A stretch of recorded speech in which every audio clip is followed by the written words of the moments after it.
Good evening and welcome to the Extermatech Pest Control Game of the Week here on the Montgomery Sports Network, where tonight we are in Wetumpka for a Class 6A Region 3 matchup between the Wetumpka Indians and their longtime rivals, the Mustangs of Stanhope Elmore.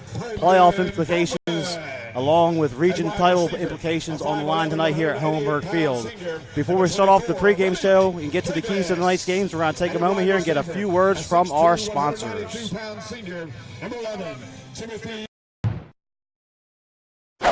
Extermatech Pest Control is a small, passionate, and powerful team. If you have bugs bugging you, join the Extermatech family and have peace of mind that comes from the expertise of a professional company and enjoy their personal service. Extermatech is locally owned and operated. They've been bugging the competition for over 15 years. Each and every customer is important to them. Customer service, their number one goal. Call Extermatech 334-209-4590. If you're injured on the job, the law requires your employer to pay your medical expenses and cover your lost wages for any work-related injury. Employers and their insurers often try to deny workers' compensation claims or limit your benefits. Whether you're totally disabled and cannot work, or if you've suffered some impairment, attorney Matt Matthews has years of experience litigating. For more information, go to the website protectingalworkers.com. That's protectingalworkers.com. Montgomery's new at-work station is 96.1 KISS FM. Hey, soul sister, ain't that this? The biggest and best playlist and long sets of non-stop music. But I'm not crazy, I'm just a little unwell. 96.1 KISS FM. Just the music you know and love. Don't stop. Montgomery's new at-work radio station. KISS FM.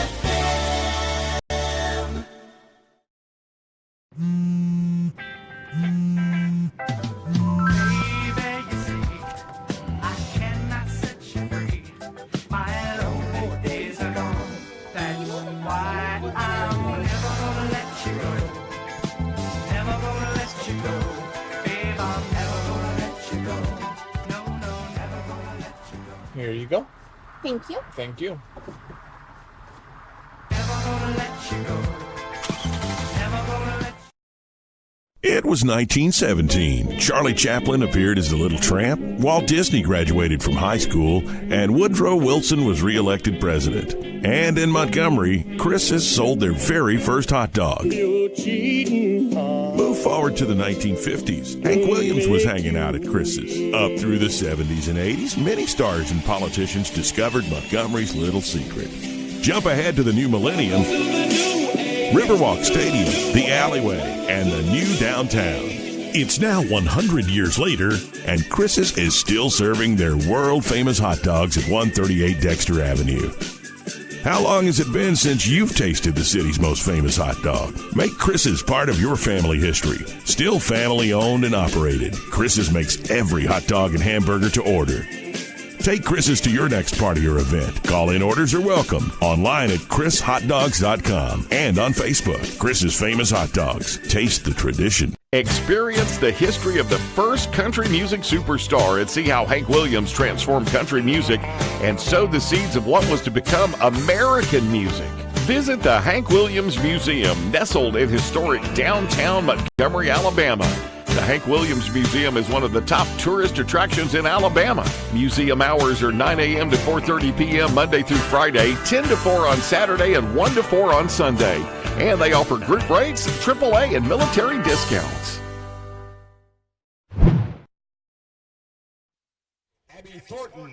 And welcome back to the Montgomery Sports Network, the Extermatech Pest Control Game of the Week. Tonight we're in Wetumpka once again, Hohenberg Field, where the Stanhope Elmore Mustangs have traveled east to take on their longtime rivals, the Indians of Wetumpka, in this Class 6A Region 3 matchup.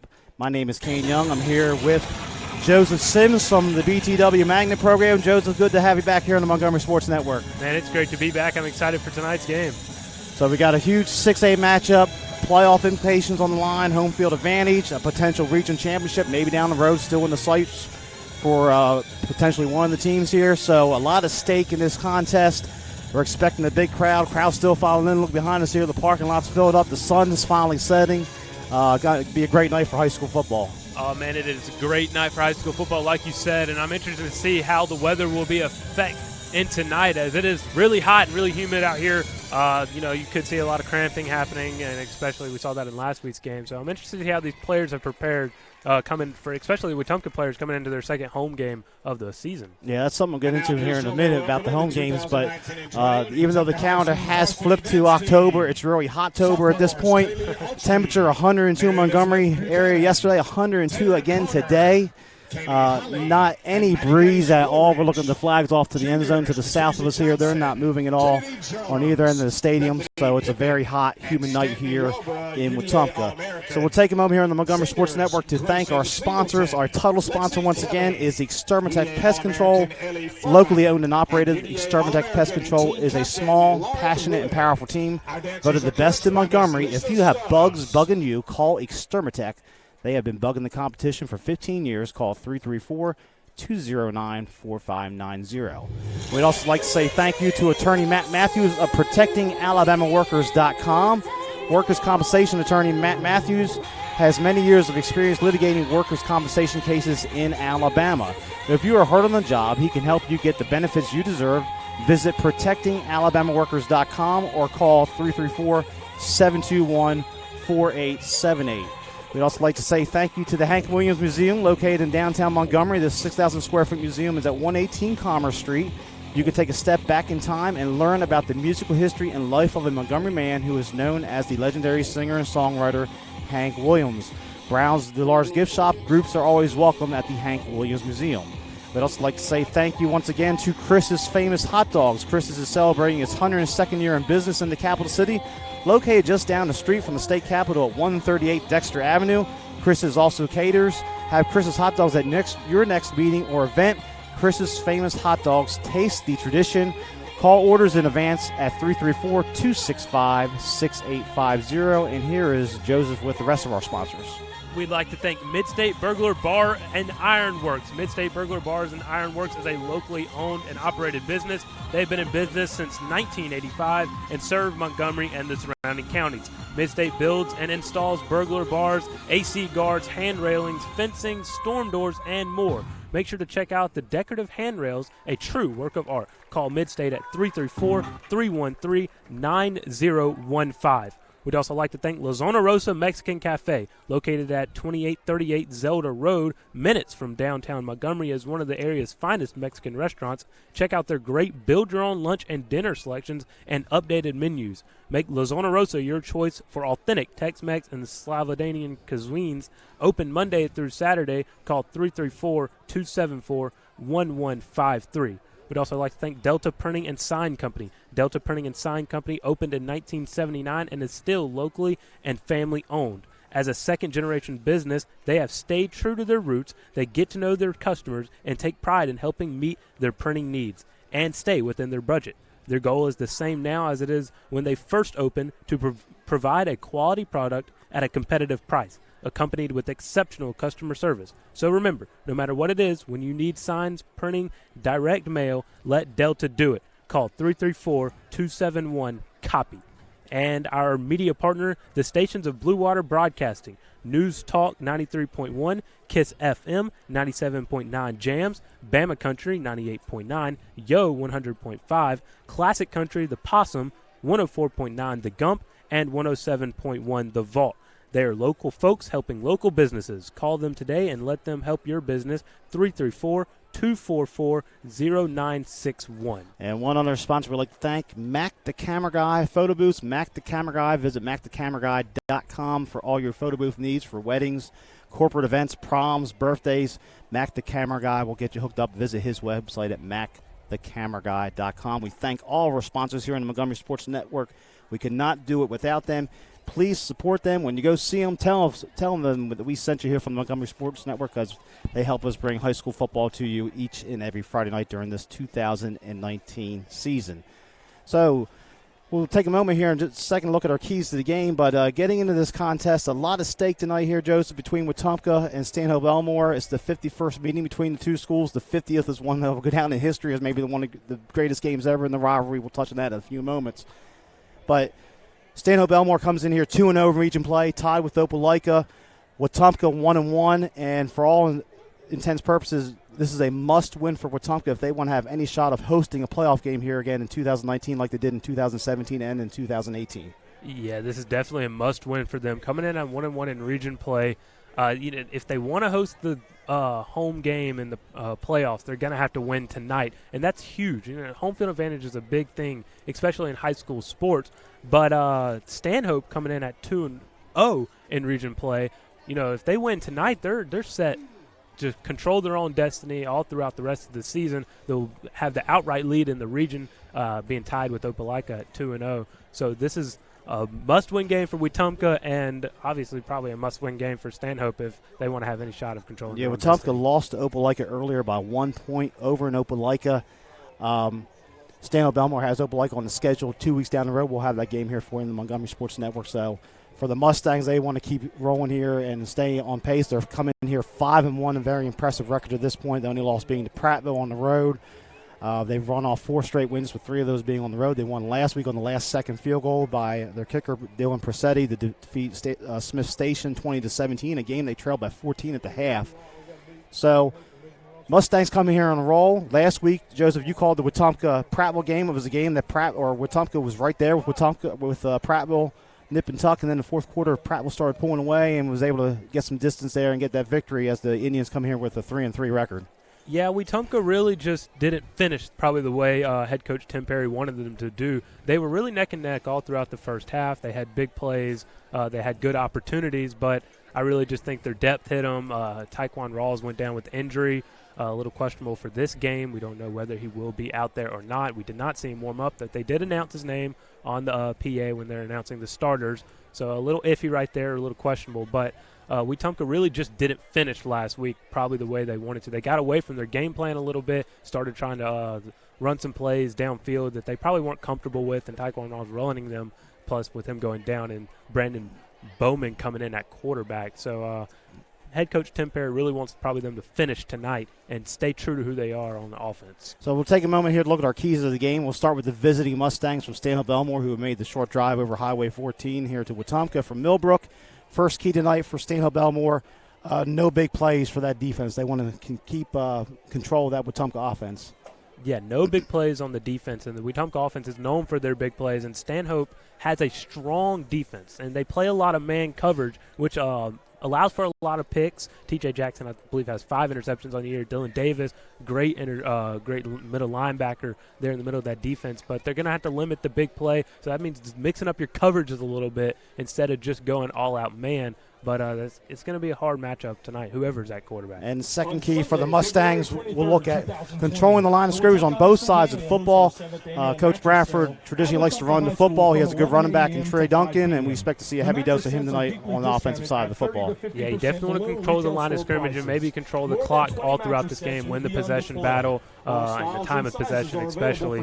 Especially on a hot night like this, you don't want your defensive guys out there too long, but win the battles in the trenches, stay in front of the chains on first and second down, allow for third and shorts. All that's going to go into a key factor into this game. And third key for the Mustangs to control the emotions. Last year, Wetumpka was number 1 in the state. They went into Stanhope Elmore, and a player by the name of Marlon Hunt wrote his name in the history book, stripped the football in the last minute of the game, raced 85 yards for the winning score when it looked like Wetumpka was setting up to kick a field goal to win the game and walk it off.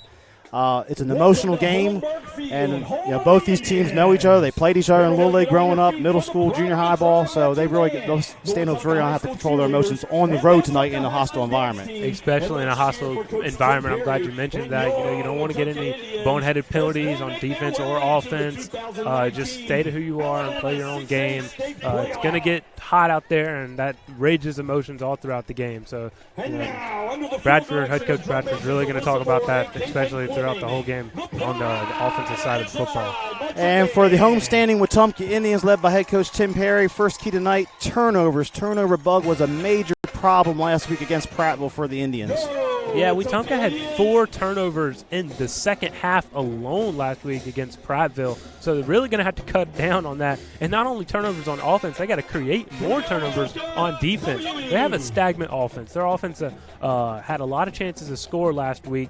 2 turnovers from Hezekiah Nowden last week and set their offense up nicely in good field position. They've never really could capitalize on that. So the defense is really going to have to carry them tonight, create turnovers. Their offense is going to have to limit them. That's a big key factor for tonight. And that'll take us into our second key, which you just touched on a second ago.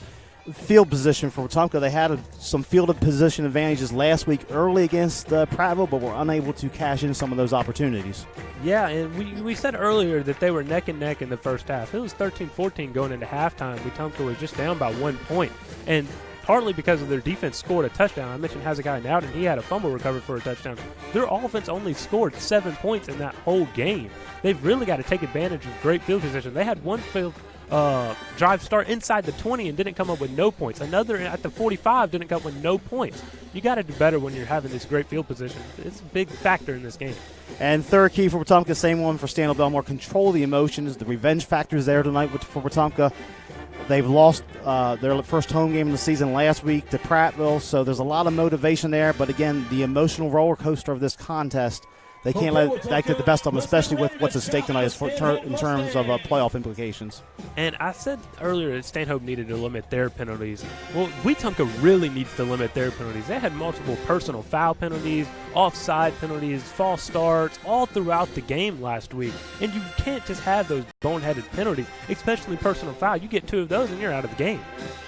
So we'll take one more quick time out here on the Extermatech Pest Control Game of the Week. We're about 15 minutes from kickoff, as Wetumpka and Stanhope Elmore will get ready to do battle here in a Class 6A Region 3 matchup. We'll be back in just a moment here on the Montgomery Sports Network.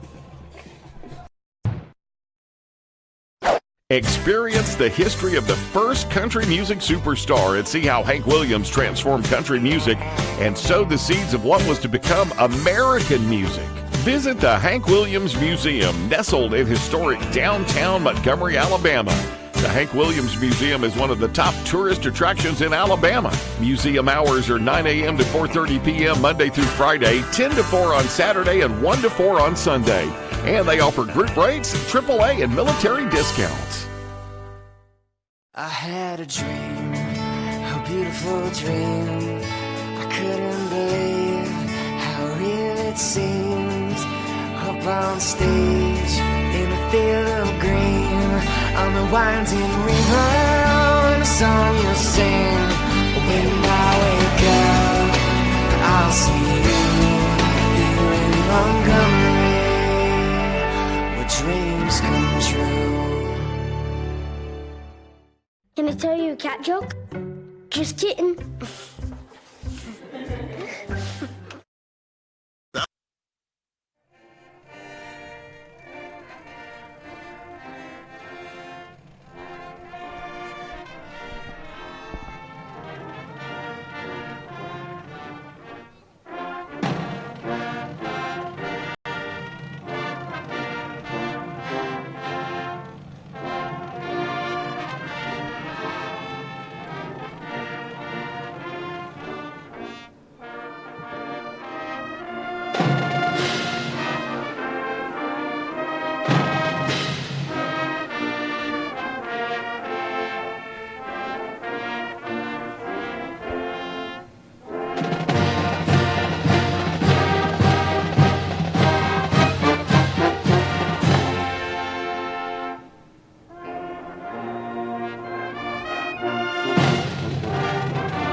So the national anthem performed by the Wetumpka Band as we come back there from commercial break. You're watching the Extermatech Pest Control Game of the Week here on the Montgomery Sports Network. So Wetumpka, Stanhope Elmore, Class 6A Region 3, the 50th matchup between, or excuse me, 51st matchup between these two schools. The all-time series is led by Stanhope Elmore, 30 wins to 20.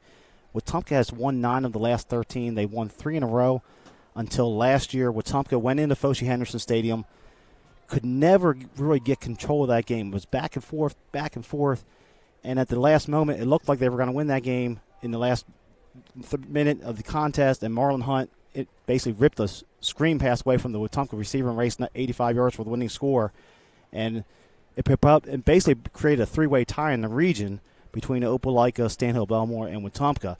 So these two teams know each other well. It was one of the games of the year last year at the 6A level.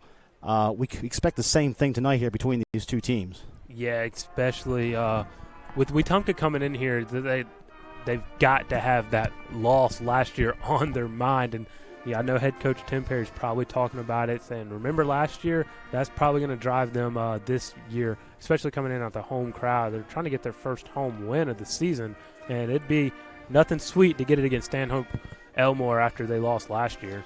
And one of the unique things about this Region 3, we don't see this at the 6A level very often. There's only 6 teams in the region. It's Stanhope Elmore, Opelika, Wetumpka, Selma, Benjamin Russell, and Calera, which means 4 of those 6 are going to make the playoffs. And right now, Stanhope Elmore and Opelika both 2-0, as we said at the start of the broadcast. Wetumpka and Selma both 1-1. Benjamin Russell and Calera are sitting at both at 0-2. It's also required these coaches, Coach Bradford and Coach Perry, to be creative the last 2 years in their non-region schedule. And Wetumpka had so many road games throughout the entire state. It almost looked like they were traveling all over the place. At Mobile, down to Fairhope. They played up at Jacksonville State, a neutral site game. They were down in Dothan. They've had both these schools had to patch in their schedules here. Stanhope Elmore played 4 games in a row on the road at one point. Now they're back familiar with their opponents. They know each other. And Wetumpka's been dominant at home the last couple of years, except for last week against Prattville, and they let a playoff game kind of slip away last year in the 3rd round. But this has traditionally, the last couple of years, been a very tough environment to play here at Holmberg Field against the Indians. Well, it's definitely a hostile crowd. They have cowbells, they stomp on 3rd down, they yell, they cheer. So it really affects the opposing quarterback, especially Kyle Kramer last week for Prattville. He came into the game with a hard count, and it got Wetumpka to jump off a few times, and the crowd really started to affect him in the 2nd and 3rd quarter, and he had to get out of that hard count and go to a natural count, and that really allowed the Wetumpka defense to do really good. Some really easy man coverage plays without having to worry about the quarterback in the hard count. So it's interesting to see how that's going to affect Jalen Walker tonight, who's not really a pocket passing quarterback as Kyle Kramer, but he does run the ball efficiently. So for Wetumpka, we had a game here 2 years ago in the playoffs. They just destroyed Spanish Fort. And I don't think Spanish Fort was ready for the environment. I don't expect that out of Stanhope Elmore tonight. They'll come in here ready to play. Coach Bradford's in his 3rd year. Has things rolling. Last year, that win was kind of a program statement, program-changing win, as you see the spear being thrown into the ground here at Wetumpka, very reminiscent of Florida State. Tim Perry, though, his team went to the state championship 2 years ago, lost to Pinson Valley last year. They made another run. They've won 7 playoff games the last 2 years. So both these programs, at this high level of 6A battling right there at Opelika, but the playoff positioning and getting a home game in the 1st round would be such a huge deal, especially for Stanhope Elmore. They haven't hosted one, I think, since 2010. Wetumpka's used their home field to their advantage the last couple of years to advance through the playoffs. So a lot of stake tonight here in this contest. And like you said earlier, you said it's not hard to make the playoffs in Region 3 with only 6 teams and 4 to go. So really they're all fighting for that home field advantage. And Stanhope's in good position to come in and keep that advantage on their side. But Wetumpka, like we said earlier, this is a must-win for them if they want to have home field advantage. And I know they've been on the road multiple times, this being their 2nd home game of the year, but it's just a huge deal to have home field advantage, especially with the crowd and having your players have confidence going into the game. So this is a big deal for Wetumpka. Now, it'll be interesting. We touched on this. You mentioned it a little bit during the keys of the game there. Quarterback for Wetumpka, we saw Taekwon Rawls go down last week against Prattville. We did not see him out there warming up. We saw 3 other quarterbacks throwing the football. We did not see him out there. That doesn't mean he's not going to play, because the public address announcer just a few minutes ago, about 20 minutes ago, introduced him as the starting quarterback. So we'll have to see who takes the field for the Indians. There could be some gamesmanship there by Coach Perry and the staff, but he took a pretty big hit last week against Prattville in the 4th quarter of that game. He took a huge hit. He went down immediately, and the medical staff was out there immediately, almost before the play was even over. It seems like he's going to be in concussion protocol, but like you said, we were looking for him out there in warm-ups, and we did see one person particularly, and he was wearing a right knee brace, but he is out there as the captain right now. And he has his helmet in his hand, so it looks like he may be good to go. We'll see how that plays out here in the next few minutes. To show you the importance of Taekwon Rawls, he took over a quarterback last year when the explosive J.D. Martin got injured and could not play his senior season. He did a great job leading the Indians. Rawls did last season. This year he has over 13 touchdowns. He has over 800 yards passing, 700 on the ground. He's accounted for over 1,500 yards of offense for Wetumpka, so he does a lot for the Indians through the air and on the ground. He also has Terrence Thomas back there, one of his main rushers. Thomas had a huge game against Buckhorn a few weeks ago, 4 touchdowns, 212 yards on the ground. And look to see maybe Malik Davis out there and Jaleel Johnson at receiver catching the football, along with Timothy Johnson. So a good group of receivers there for the Indians. For Stanhope Elmore, they'll be led by their quarterback tonight, Andrew Raines, number 16, but they'll rely heavily on the running back, Trey Duncan. Duncan has had a great season running the football. He usually carries it 18, 19, 20 times a game. But defensively, this Stanhope Elmore defense is a ball-hawking defense. They get a lot of turnovers, Joseph. Jeremy Thompson has several interceptions. You mentioned Whitlow, T.J. Jackson at the start of the broadcast. They just have a lot of studs on that defensive line and a very good secondary behind it. Oh, yeah, and they, like I said earlier, they play a lot of man coverage. They drop 6 back most of the time, and those front 4 really can get to the rusher without really having to do a lot of blitz packages, and it allows them to drop multiple people into coverage, and it allows for opposing quarterbacks to really struggle back there. And Tyquan Rawls is not exactly known for his arm, but he can push it downfield when he needs to. So the captains are out on the field. The Mustangs have won the toss, and they are going to defer to the second half. So we're going to find out if Rawls is going to take the field immediately here for the Indians to start this contest. The other big thing, special teams. We saw Wetumpka struggle a little bit with their kicking game. Stanhope Elmore has a very good kicker. Dylan Pressetti is a soccer player. He won the game last week on a field goal on the last second against Smith Station.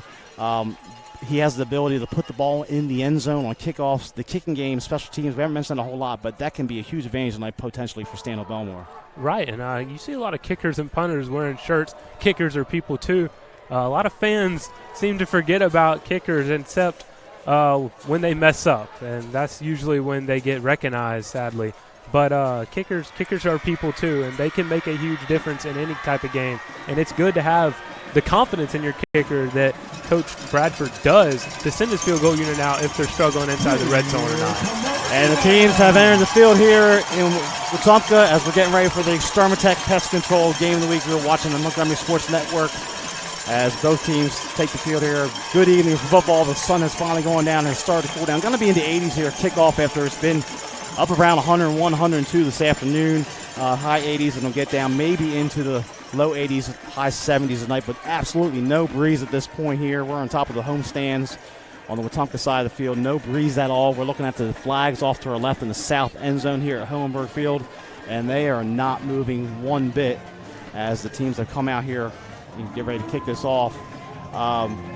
So a lot of stake here for this game. If you're watching, remember to go to our website, mymgmsports.com. You can go to Facebook, like us on that page. You can follow us on YouTube, search Montgomery Sports Network. We have past games on there.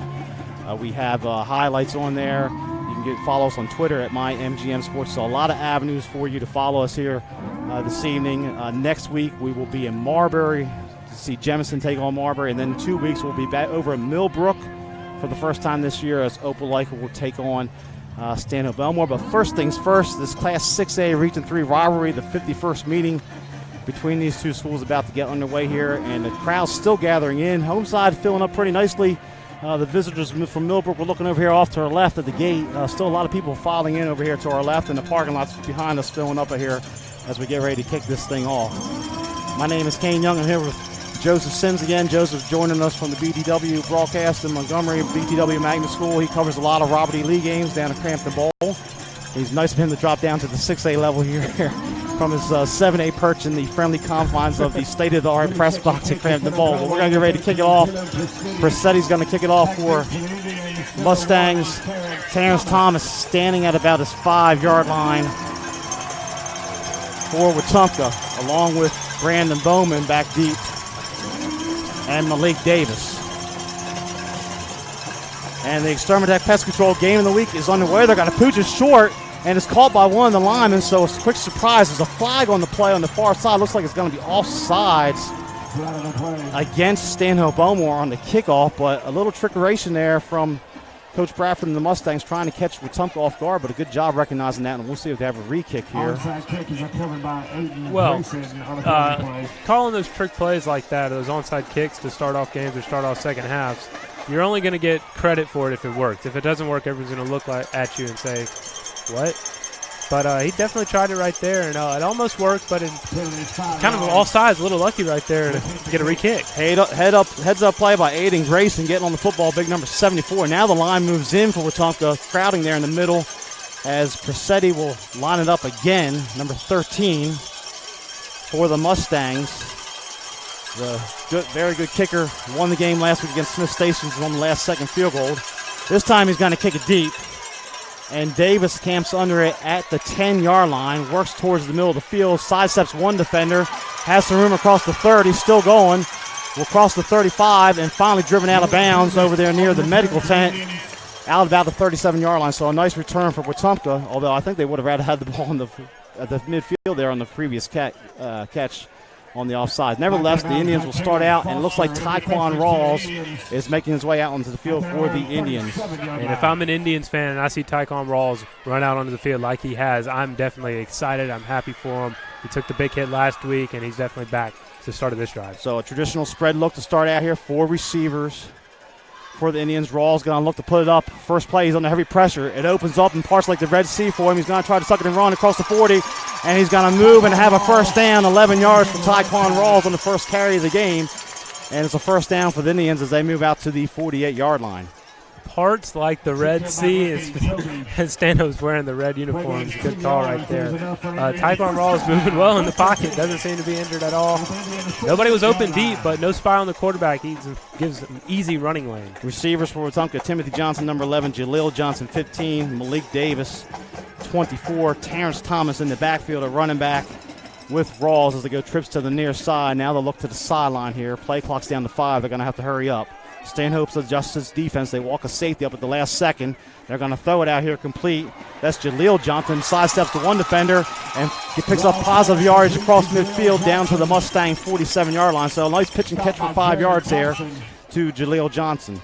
Yeah, it looks like they want to get Jaleel Johnson out on the perimeter. He did not have the big game as expected last week. It was really Brandon Bowman. But Jaleel Johnson, he had the touchdown catch. He's a great deep route runner, and you see he sidestepped that defender. He's good with the football in his hands. So trips to the left this time. Davis goes to the slot position on 2nd and 5. 40-second play clock here. Play clock under 10 now as the Indians look again to the sideline for their signal from the coaching staff, led by head coach Tim Perry.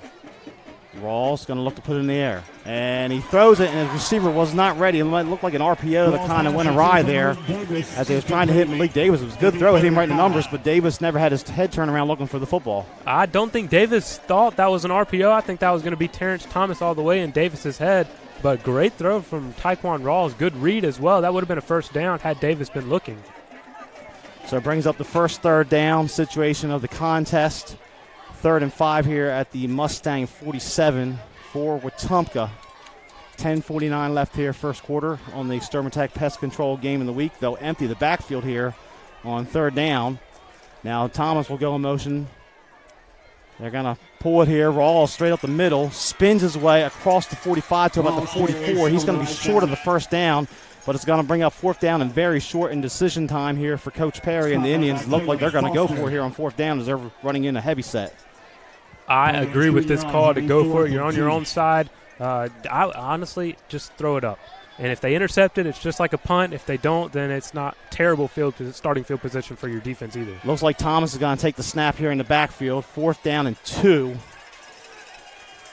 from the 44. He gets the snap. It goes over his head. He picks it up behind the line. He's in trouble and going to be taken out of bounds. He dives. A great effort there to dive towards the first down, but he's going to be short. And with the bad snap, the Mustangs are going to get great field position here on about their own 46-yard line on the turnover on downs. Well, Terrence Thomas did a great job of finding the football after it went over his head and maintained, try and get anything on that play, actually, but just a bad snap there. I think they had the right call, and they had the good defensive look as they wanted it, but bad execution there early in this game. So good job by Thomas, as Joseph pointed out, trying to get back to the line of scrimmage. That ball could have rolled for 20, 30 yards, but he was able to get on it. And the quarterback is Andrew Raines, number 16, as 34. Eddings goes in motions to the right side. They gave it to Duncan on the first carry. He is dropped quickly for no gain. Number 36, Kenneth Cole, making the tackle for the Indians. Duncan's going to get at least 15 to 20 carries in this game, and he really wants to get out to the outside almost every single carry. He's going to have to take what the defense gives him. If they force him inside, he's going to have to go inside, and that's what the defense was telling him, but tried to bounce it out there. An easy tackle for number 36. So gain of 3 on the play for Duncan. It'll be 2nd down and 7 for the Mustangs. Bradford off to the far right, and down the bottom of the screen is Dalton Smith, number 4. They're going to put in motion Tyler Wilson back to the right. Duncan gets the call again, straight over right guard, has positive yardage across midfield, pushes the pile forward down to about the 47, bringing up a 3rd down and short here for the Mustangs. Good run there from Duncan. And you mentioned that Bradford was at the top of your screen. That's the big wide receiver. He is back after injury, and it's good to see him back. He's a big threat on the outside, and they're going to use him precisely tonight. 3rd down and 3 at the Indians 47. They'll go twins to the top of the screen with Tyler Wilson in the slot here to our left. Now they're going to shift the formation along with Eddings to the right. They'll overload the right side here with Wetumpka's defense trying to shift also. Duncan straight ahead, drives the legs. He's hitting the backfield, falls forward for positive yardage. The football comes loose. Wetumpka has it. I don't think they're going to rule him down, though. It'll bring up 4th down, and now the shoes on the other foot. Decision time here for Coach Bradford. We saw Coach Perry go for it on almost the exact same side of the field on 4th and short. The Mustangs face the 4th down and 2. It looks like they're going to keep the offense on the field.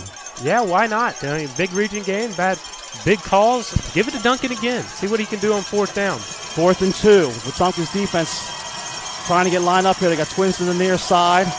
Again, Wilson and Eddings on the right at the tight end in slot position. Play clock, plenty of time, still 15 on it. Raines most flips Duncan to the right side of the formation. Raines is going to take it himself. He has the 1st down across the 45 down to the 41. 5 yards for the quarterback and a 1st down for the Mustangs. Raines followed Duncan right through the hole, an easy 1st down pickup. I don't think the defense accounted for Raines as they had a heavy box, but he really doesn't look like he can run, but he can scoot through the line of scrimmage. That good block there, lead block by Duncan, the running back, helping his quarterback out, and it's 1st and 10 for the Mustangs at the Wetumpka 41. Yards just feel like they're hard to come by for both teams at this point in the game early on here. Raines is going to hand it off Duncan. He tries the middle of the line. He's going to go across the 40. Positive yardage on 1st down to the 39. They'll bring up 2nd down and about 8 as we have 7 minutes and 10 seconds left here in the 1st quarter of this Class 6A Region 3 matchup. So Wetumpka ran the RPO early and it was open. Maybe you look to Stanhope to run the RPO here with man-on-man on the outside. Dalton Smith looking straight ahead at his man. He's got a lot of room from the inside. Quick slant patterns. Maybe right here. Little pistol set this time with 2 slot backs. Duncan, straight ahead left guard, has some room, driving those legs, spinning his way. He's close to another 1st down. Going to depend on the spot. Looks to be a little bit short. And it'll bring up 3rd down and maybe inches here for the Mustangs as their ball is resting at about the 32-yard line. Well, it was 4-down territory earlier in this drive, so it's definitely 4-down territory right here. So play call's got to look to call plays, knowing he probably can go for it on 4th down. 3rd and 1 as we approach the midway point of the 1st quarter. Again, same set this time. Duncan gets it right side. He has the 1st down as he lowers the shoulder. He's across the 30 down to the 28. And a very methodical, time-consuming drive here to start the contest for the Mustangs, but it's working for him here. 3 yards here, 4 yards here. Those plays are adding up against this defense. Yeah, and it's been all Duncan. He's on his 5th carry already in this game on the 1st drive for Stanhope. He's doing a great job for it. Like you said, it's a methodical drive. Hasn't gone over 6 yards on a carry yet. Mustangs have something where this pistol set. They'll stay in it again this time. They'll flip the formation and overload to the left here with the 2 slot receivers. Duncan's going to get it. He's going to try to break it outside. Has some room across the 25. Across the 20, still driving those legs. Finally brought down inside the 15 at the 14. It's a gain of 14 yards and another 1st down for Stanhope Elmore. And we're going to have our heat timeout here in the 1st quarter. So we'll take a quick break with them. A heat timeout here. 5:37 left 1st quarter. No score here on the Extermatech Pest Control Game of the Week. Extermatech Pest Control is a small, passionate, and powerful team. If you have bugs bugging you, join the Extermatech family and have peace of mind that comes from the expertise of a professional company and enjoy their personal service. Extermatech is locally owned and operated. They've been bugging the competition for over 15 years. Each and every customer is important to them. Customer service, their #1 goal. Call Extermatech, 334-209-4590. And welcome back to Hohenberg Field. My name's Kane Young here with Joseph Sims. And the Mustangs of Stanhope Elmore on the drive here, all on the ground so far. Joseph, 5:37 left first quarter, but the Mustangs have set up in the red zone down at the 13-yard line. It's been all Duncan, and you can look for him to continue to carry this offense. He's had his way up the middle. He's had his way on the outside. He's doing whatever he wants against this Wetumpka front. They're going to have to really step up. So 1st and 10 at the 13. If you're just joining us, our first question is why. You should have been here earlier, but that's okay. We're glad you're here. But second part of that is Stanhope Elmore forced a turnover on downs near midfield, and they have moved the football here 35 yards on this drive as Raines again in the pistol with Duncan. Duncan tries the right side, has some lead block in there, follows it, does a nice job, and he's going to work his way down to the 15. Those plays don't seem like a lot, but when you're getting 3 and 4 yards every time on first down, it's setting up second down and third down and very manageable here for Stanhope Elmore. And if you're going to run the football, you got to stay in front of the chain. So 3-4 yards sets up third and short. You can still do whatever you want offensively. Duncan is just having his way against this defense. So good job by that offensive line for the Mustangs, clearing some paths there. Second down, Duncan's going to work the counter back to left. This time he's kind of stood up there. Looked like Rawls was in on the tackle for Wetumpka, along with Stephen Nolan, number 52. And that'll bring up really the first third down and long we've seen in this contest. Everything's been third and short for both teams to this point, but now a third down and potential passing situation here for the Mustangs. Yeah, on that last play, the left side of the offensive line went chop block on their defenders, and they did not get the chop block. So easy stand there on second down. But like I said, brings up a third and long. I'm interested to see what they're going to do here in this situation for the first time. 3rd and 7, they'll go trips to the far side. Looks like Wilson out there with Bradford and Smith. Duncan offset to the right of the formation. They're going to roll the pocket. Raines is going to take it himself. They'll cut it up past the room inside the 5, driving towards the goal line. He spins his way in, and he's in for the touchdown. Andrew Raines from 10 yards out, and the Mustangs strike first. What a run from Andrew Raines as he totally took it out, and he had the blocks and cut it up inside. Wetumpka's defense is definitely gassed on that. They didn't even throw the ball one time. It was all runs. 10 runs right there gets them into the end zone for the first time in this game. Andrew Raines, I keep saying Raines, I've run Raines, but Raines very effective there, 10 yards in the end zone with 3:56 left in the first quarter. Presetti on to attempt the extra point. Good snap and spot. Kick has plenty of distance and is dead solid, perfect. And the Mustangs strike first. 3:56 left first quarter. It is Stanhope Elmore 7 with Wetumpka nothing here on the Extermatech Pest Control Game of the Week here on the Montgomery Sports Network. Joseph, that was a very impressive drive, about 55 yards, all on the ground for Stanhope Elmore. They never put it up in the air even once. And I don't think they had to. And even looking at the defensive sets that they were going up against, you would think, don't run the football. Throw it to the outside. Get it on the perimeter. That's where we have the numbers. But they were doing that against 8, 7, 6, even a 10-man box there at the end on the goal line, and Raines just completely sliced them through the middle for a touchdown. So Andrew Raines with a big 10-yard touchdown run. He had a big run earlier to pick up a first down on the fourth down situation, so a very effective runner there after they get into the end zone, and the Mustangs lead it quickly 7-0 here. They chewed up over 6 minutes of the clock. They got that football back with about 10 minutes left here in the first quarter, and they just ate up a lot of the clock here on the ground. A very effective drive for the Mustangs to start this contest as Presetti will kick it off. Davis is back deep for Wetumpka, along with Bowman and Terrence Thomas standing at his 5-yard line. So we saw the little pooch kick, then the deep kick. Here's a deep one again. This one's rolling towards the sideline, and it's going to go out of bounds, and that's definitely not what Coach Bradford wanted here.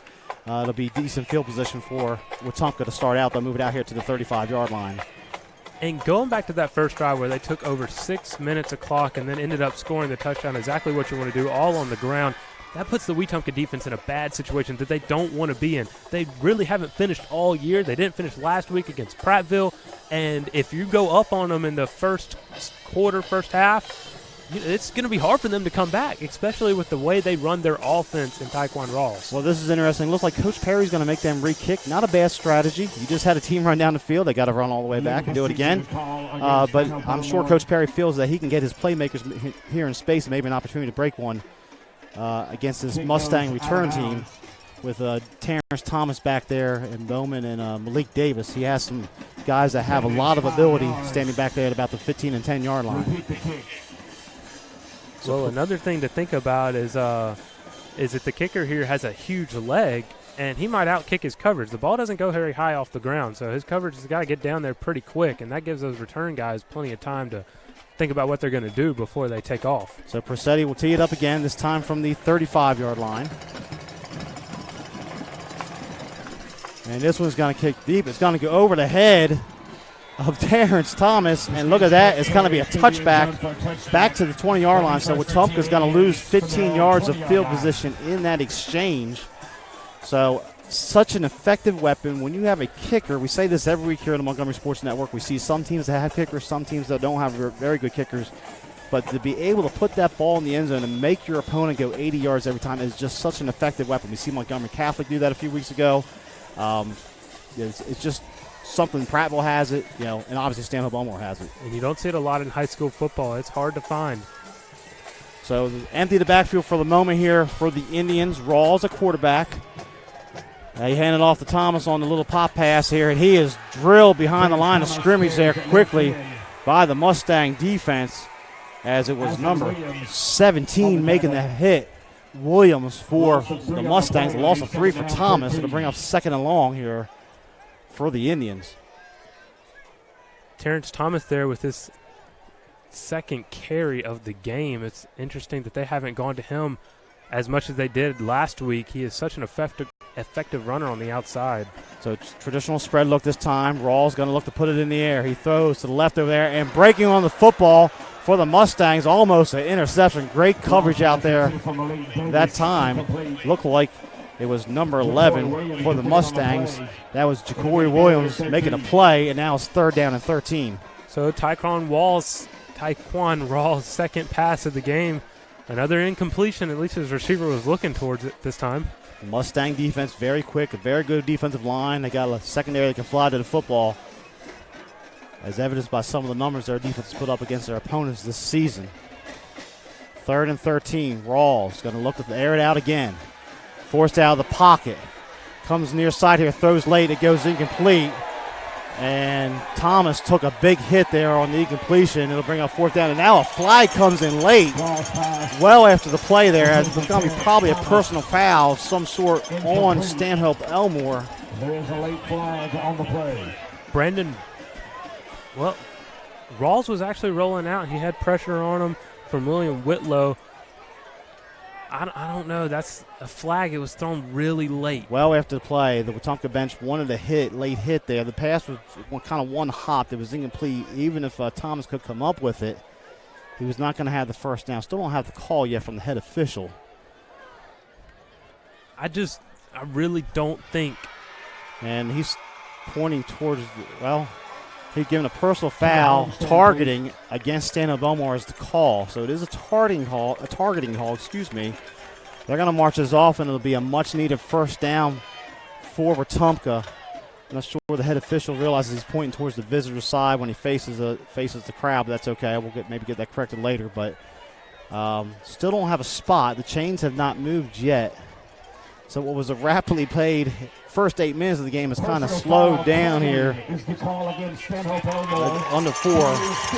So it is 15 yards. They're going to move this out to the 32-yard line, and a first down for the Indians. Well, Thomas is a defenseless player in that situation. He's going for the football, so the hit is not required. But I don't think it was intentional. The defender doesn't know whether the ball's low or high. He can't see it. So he can't do much in that situation but go for the hit. And Coach Bradford getting his 2 cents in now with the head official, as obviously that flag came in so late. The Wetumpka bench really getting on top of the lines in there. And now Coach Bradford gives his opinion on it. And we're going to get things started back underway here with 3:11 left in the first quarter, and Stanhope Elmore leading 7-0 here on the Extermatech Pest Control Game of the Week. Here, as you are watching the Montgomery Sports Network, my name is Kane Young, here with Joseph Sims, who's joined us from the BTW Magna School here tonight in Wetumpka. Empty set here, 1st and 10. They're going to fake the handoff. Rawls trying to come back to the near side, and the Mustangs have this sniffed out pretty quickly. It's number 6, Jeremiah Daniels, sitting at home and making a nice tackle there in the open field, bringing up 2nd and long. Well, Rawls and the rest of the Wetumpka offense are trying to get to the perimeter and away from this gaudy defensive line for Stanhope, but it's just not working. They are flying to the football. So we have an injured player on the field. We're going to take a quick timeout here. You're watching the Extermatech Pest Control Game of the Week on the Montgomery Sports Network. Because of you, I felt hopeless. I know it was a joke, but it still hurt me. Because of you, I felt wanted and not alone in this world. Because you said hi to me on the first day of school, I felt included, and I knew that I was going to be okay.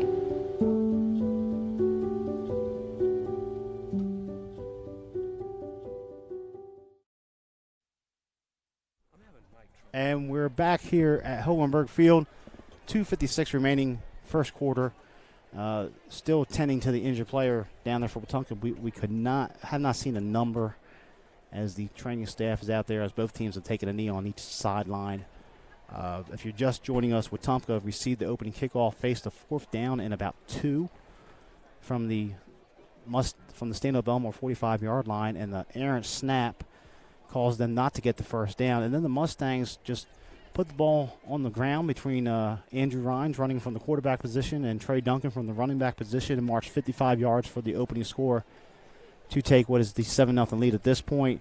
And Wetumpka had just picked up a first down via penalty, and that's where we're at the moment with 2:56 remaining in the first quarter, as staff still out there tending to the injured players. I believe it's one of the offensive linemen for the Indians kind of got mixed up in the run blocking there, but we still have not been able to see a number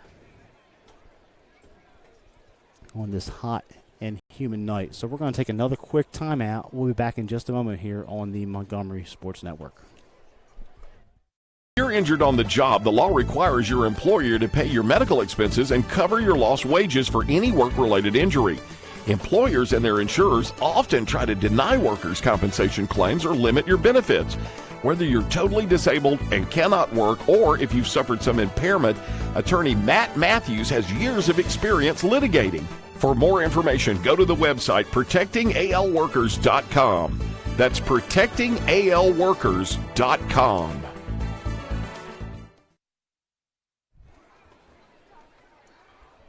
And welcome back here to Hohenberg Field, where we still have the injured player for the Indians down there. Now Coach Bradford and a couple of the Mustang coaches have come out there.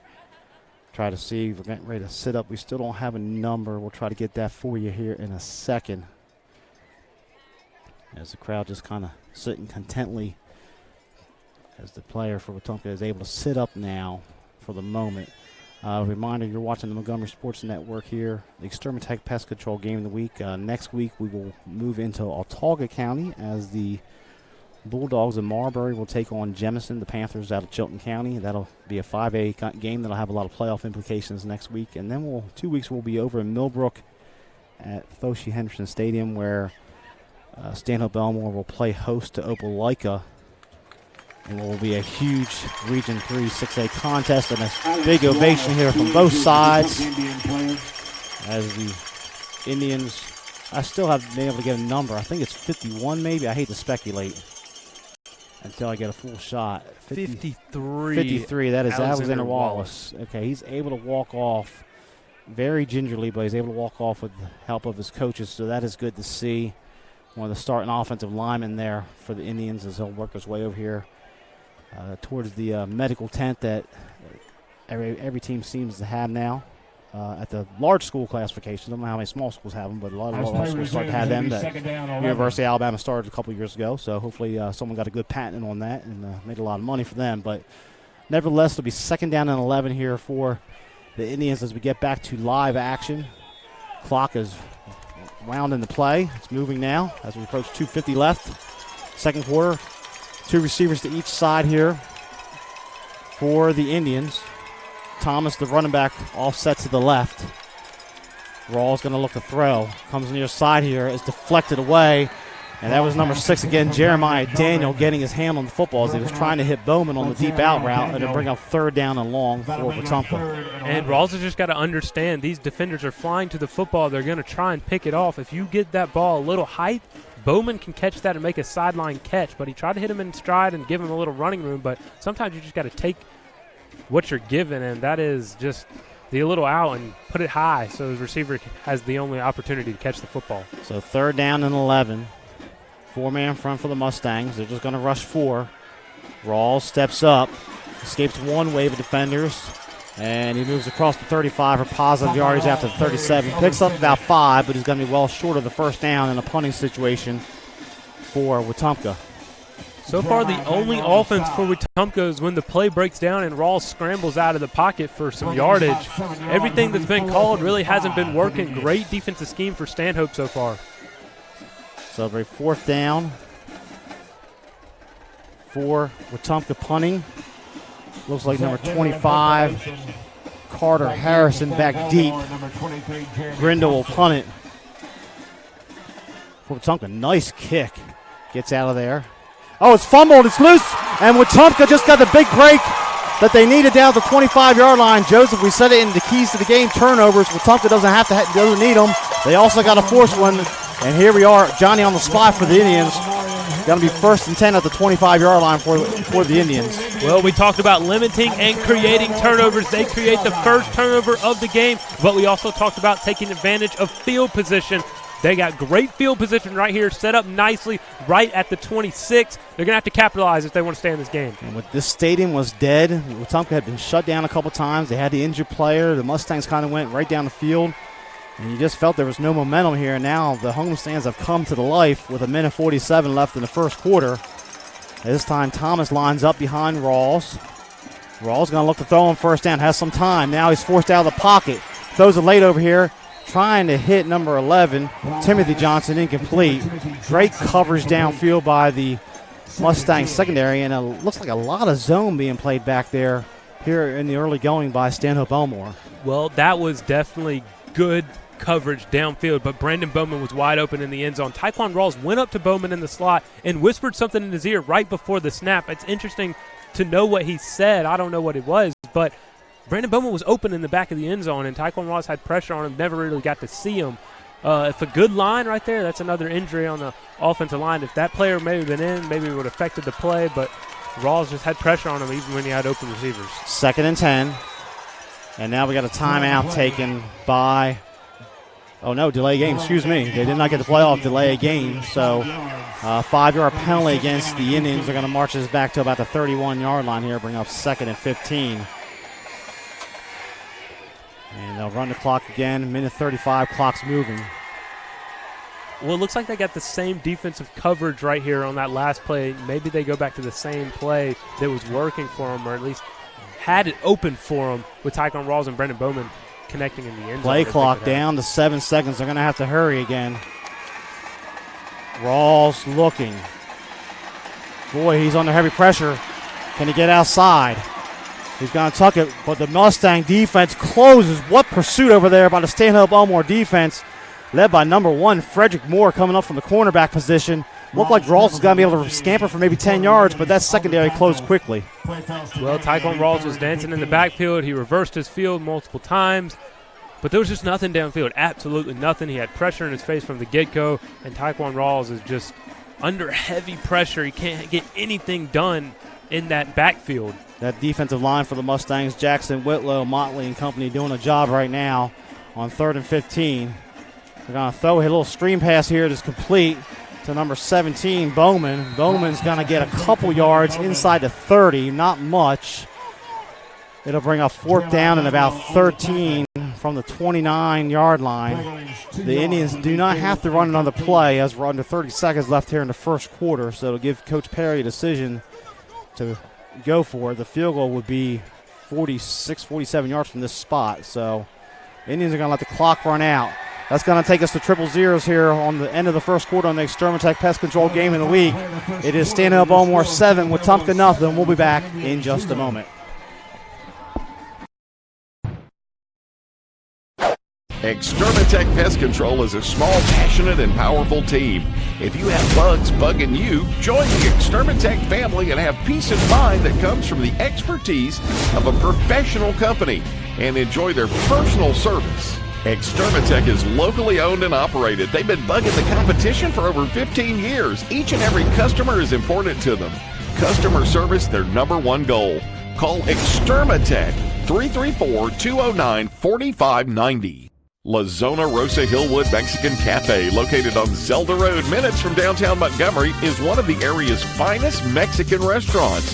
From our great lunch selection and value to our tablecloth and candle evening atmosphere for dinner, La Zona Rosa has something to offer all connoisseurs of fine Mexican dining. Come on down today and enjoy some great Mexican. La Zona Rosa Hillwood Mexican Cafe on Zelda Road, minutes from downtown. Welcome back here to Hohenberg Field, where the Extermatech Pest Control Game of the Week, the 6A Region 3 matchup with Wetumpka trails Stanhope Elmore here. Started the second quarter 7-0. My name's Kane Young here with Joseph Sims. And a big fourth down here for the Indians, Joseph. 4th and 13. Taekwon Rawls hasn't had any time in the pocket, so maybe look for a quick out, something quick. He's had a lot of pressure in front of him tonight. Rawls going to look to put it up in the air. Steps up. Now he's going to take off and run. Has some room across the 20. He has the first down amazingly as it goes out of bounds inside the 15-yard line. So Rawls doing it with his feet.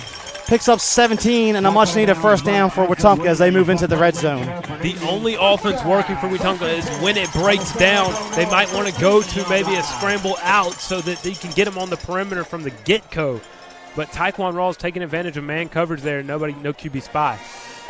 So it'll be 1st and 10 for the Indians at the Mustang 13-yard line as they convert the 4th and 13. Thomas in the back of the field, offset to the left with Rawls. Thomas gets it back. Oh, no, check it. They're going to throw out here. It's Davis wide open, and Malik Davis is going to walk it into the end zone. A great play call for Wetumpka, and the Indians on the board on the 13-yard touchdown pass from Rawls to Davis. Well, when you get on the goal line and you're Stanhope and you're going to run man coverage, the offense is immediately going to think pick, and that's exactly what happened. If you're running man coverage, the defender or the receiver down on the outside picked whoever is covering Davis, and it makes for an easy touchdown pass for Taekwon Rawls. So the Indians are able to cash in the turnover as number 45, Zachary Grindle, will come on and attempt to tie this game. So they convert the 4th down. They come back, hit Davis out here. And they're going to line up here, split them up on both sides here. The Indians look to the sideline whether to run a play. The play clock still has 10 on it. They're going to snap it to Davis. Davis throws it out here complete. And it's going to be trickeration, but a great job of recognition by the Stanhope Elmore defense, able to stop the 2-point play. And the Mustangs will maintain the lead by a score of 7-6 as they tried to hit Stone Minifield out here. He could not get across the end zone or the goal line for the 2-point play as the Mustang defense, good recognition there by Coach Bradford and Hunter Adams and his defense at that point to get that stoppage there on the 2-point trickeration. Well, Stone had one man to beat, but Jeremy Thompson made a great open field tackle, not allowing Stone to get into the end zone on that 2-point play. A little bit of an interesting call there. I thought they would have just gone for the tie here early in this game, but they're trying to get that momentum swinging towards their side of the football. So the 2-point play fails. Jeremy Thompson, very good defensive back for Stanhope Elmore, has several interceptions on the season, making the play there in the open field. It looked like for a moment that Minifield was able to walk in for the 2 points. Nevertheless, here, Wetumpka able to cash in. They got the points. So everything we talked about, the keys of the game, the field position and the turnovers, Wetumpka check the box. 6 points for the Indians just right there.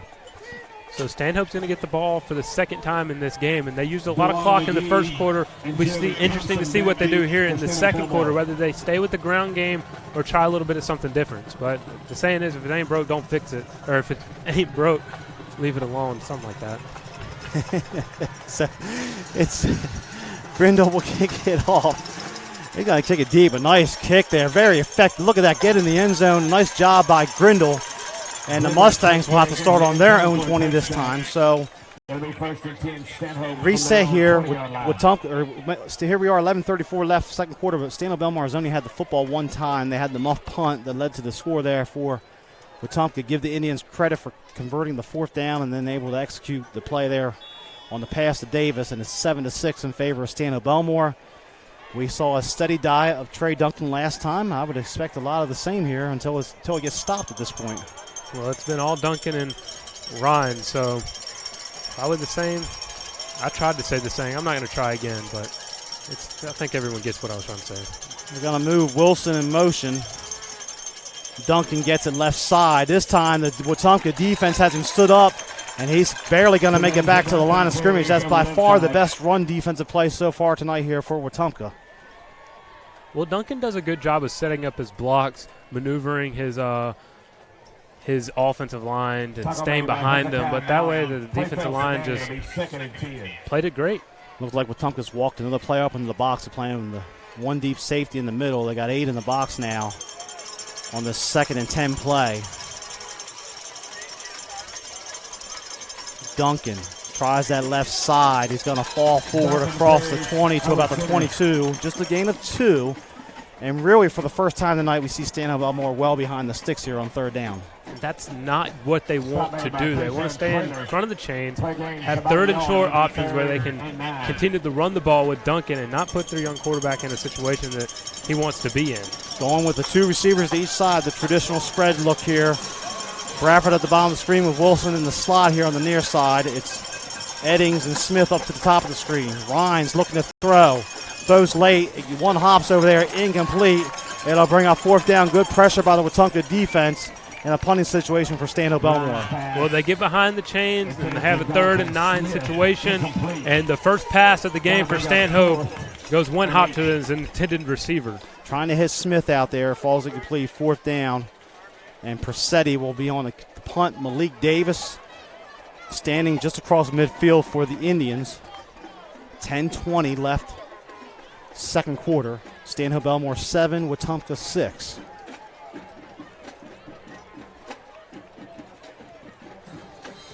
Persetti, no rush, has plenty of time. Davis calls for the fair catch, slides in there, makes a nice grab at the 47, but great field position here for Wetumpka starting at the Mustang 47. Well, to start off this game, the way Stanhope looked on their first drive and the way Wetumpka looked on their first drive, it looked like Stanhope had the easy edge in this game. But a turnover, a touchdown, now get the ball back, momentum's on your side. You got to score right here with Rawls at the realms and good field position. So Rawls, a quarterback, Terrence Thomas with him in the backfield. 2 receivers to each side here for the Indians. They'll line up in the pistol set for the moment. Thomas, they fake the handoff, and Rawls tries to skip it out there to Bowman. It goes incomplete. They'll bring up 2nd down and 10 for Wetumpka. Rawls just short-armed it there. Bad throw. Bowman went out there on the screen. Just bad throw. So 2nd and 10. This time Thomas will line up off to the right. Rawls looks left, throws the slant and hits Davis. Nice grab by Davis. He is quickly dropped by Williams, but not before he picks up 7 yards. Nice throwing catch, 3rd down and 3 here coming up for Wetumpka. It'll be 3rd and 3. So a good RPO option right there. Davis was this time looking for the football and makes the catch right at the 40. Sets up the good 3rd and 3. Offense is wide open right here. Maybe Terrence Thomas or Tyquan Rawls, power QB to the right side where they got the numbers. And you got to think it's 4-down situation if they don't get it here based on the first drive of the game. Trips to the near side. Rawls is going to take it out to the right. Has a lead blocker there. He's loose into the second level. Cuts it back across the 30. Has a lot of room across the 20. Finally shoved out of bounds down near the 10-yard line. 30 yards and a first down for Wetumpka, led by the quarterback there, Tyquan Rawls. Well, Tyquan Rawls just did what every quarterback has always dreamed of when they run the power to the right, is to be able to cut it back to the left where there's nobody there, and he does exactly that, gets the big gain on the 3rd and 3, sets the offense up nicely with the 1st and goal situation. So 1st and goal, ball resting just inside the 10. They'll go trips to the right this time. Rawls looks left, throws back corner of the end zone there, and Johnson makes the grab. Is he in? They're going to say no. Out of bounds, incomplete, could not drag the foot. So it'll bring up second down. This was the NFL game. We'd be on replay for the next 7 minutes. So we would, and I think the replay would show that he caught that football. I'm not down there. The referee was right there.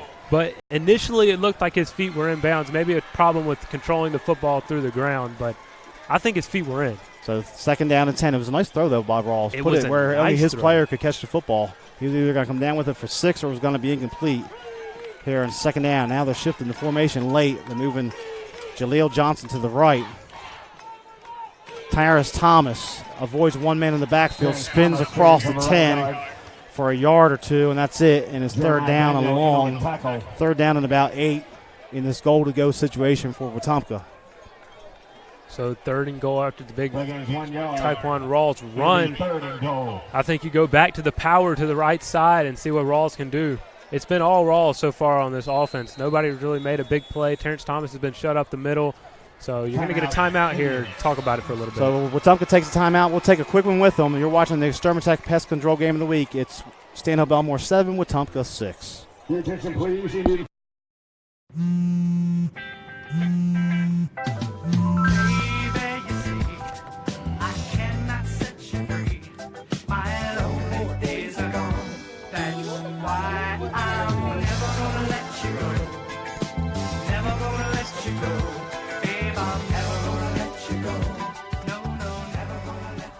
Here you go.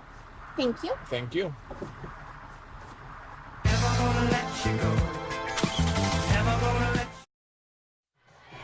And welcome back here to Hohenberg Field, where Stanhope Elmore leads at 7-6 over Wetumpka in the 51st meeting between these two schools, separated by about 10 miles here on Highway 14 in Elmore County.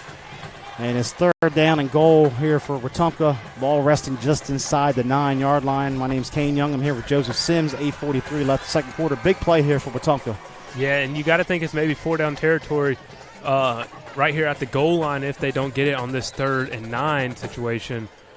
But Taekwon Rawls has been the whole offense so far, and you got to look to put the ball in his hands. He's got the hot hand right now against this tough Stanhope defense. Rawls accounted for 13 touchdowns coming into this game, over 1,500 yards total between passing and running, and he's been doing a lot of it on the ground here so far for Wetumpka tonight. As it's 3rd and 8, they're going to come out with 2 backs in the backfield. Looks like Grindle back there with Thomas. Rawls going to put it up. Looks to the corner, and the Mustang defense is all over him. They're going to sack him back here. A big play. They brought a blitz that time. Looked like William Whitlow in there for the Mustangs leading the way. On the sack, it'll bring up 4th down, and looks like Wetumpka will attempt the field goal. Well, William Whitlow has been in the backfield all game long, and he finally gets his first sack of the game as he and Rawls maybe have become best friends. He's not allowing Rawls to set up camp back there, but Whitlow with a great play on 3rd and goal sets up the defense with a big stand. Wetumpka trying to try to field goal. Zachary Grindle. Malik Davis is the holder. He's got the hurry. Play clock's down to 7 seconds. This will be a 32-yard attempt. Play clock's a 4, 3, 2, 1. They didn't get it off. That's going to be a delay game. The kick is up. I think it's fortunate for Wetumpka they didn't get it off because he missed it wide left. They're going to back it up 5 yards to make it a 37-yard attempt. He had plenty of leg on it, though, so he can definitely get it there. I was about to say, it's not a big deal. He had plenty of leg on it. Just going to have to work on that accuracy a little bit. No win, so just kick it right down the middle. So Zachary Grindle will put that little block at about the 30, or excuse me, the 27, so it's a 37-yard attempt. Malik Davis is the holder, the wide receiver, who scored a touchdown earlier. Good snap and spot. And the Mustangs block it, and the ball's loose, and it's up for grabs, and it could be a non-offensive touchdown for Stanhope Elmore as number 17, Williams, racing towards the end zone. He's going to dive, and he's stopped just short. Malik Davis making a touchdown-saving tackle for the moment. But a big block, and Williams on the return for Stanhope Elmore. What a turn of events here. Well, I thought Williams was going to score when he originally scooped it up, but Malik Davis showed great hustle getting down inside the 5 to tackle Williams down and allow his defense to have an opportunity to make a stand. But just a great non-offensive play for Stanhope there in the second quarter. And I'll tell you what, that ball was laying there for a while. I don't think a couple of Mustang players realized they could pick it up, and that's probably the difference between 6 points right now and the ball resting on about the 2-yard line. Nevertheless, it's first and goal, and now Stanhope Elmore is going to take a timeout as the offense could not get situated to get on the field. We'll keep it right here. 7:24 left first quarter, but that block and the ball was just rolling over there in front of the Mustang bench, and you can see everybody yelling like, pick it up, and finally Williams was able to get it, but had somebody gotten to that football immediately, I think they would have went in untouched for the score. Yeah, I'm glad you mentioned it. Williams and a lot of other Stanhope players were sitting there watching the ball rumble down the field to the 50. They were kind of jogging.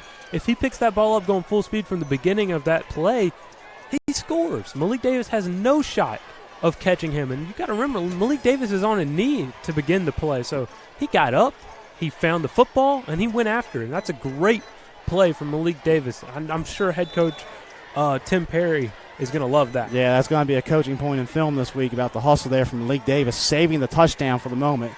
Mustangs had the ball resting on the 2-yard line. It'll be first and goal as they lead at 7-6. So it looked like Wetumpka was going to have an opportunity to take the lead. They had first and goal just inside the 10. They get the field goal blocked. And now here are the Mustangs knocking on the door with Trey Duncan in the pistol set here. Ryan is the quarterback. On the 2, this should be Trey Duncan all 4 downs.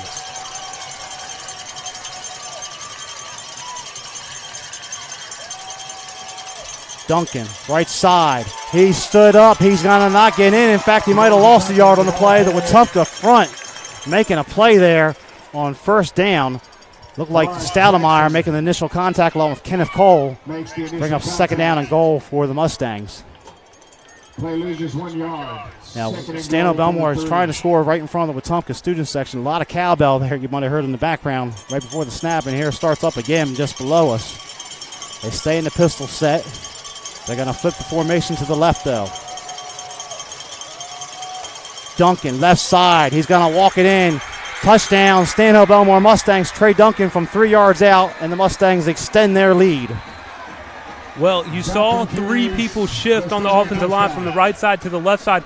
Nobody followed them on the Wetumpka defense. It allowed for an easy switch for Ryans, and just Duncan walked in.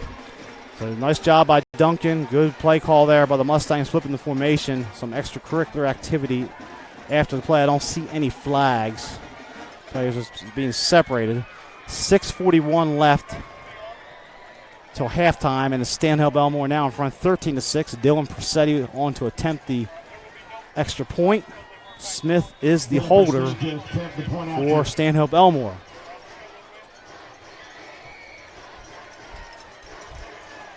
Good snap and spot. Kick is high, has plenty of distance. Hits the fire truck in the background, and it's good. And our new score, Stanhope Elmore 14, Wetumpka 6 here on the Extermatech Pest Control Game of the Week. We'll keep it right here for the moment. But what a turn of events, Joseph. Wetumpka potentially could have went up with a score for the touchdown, maybe even the field goal to retake the lead. And here, basically, Stanhope Elmore gets the free 70 yards and field position advancement off the block field goal.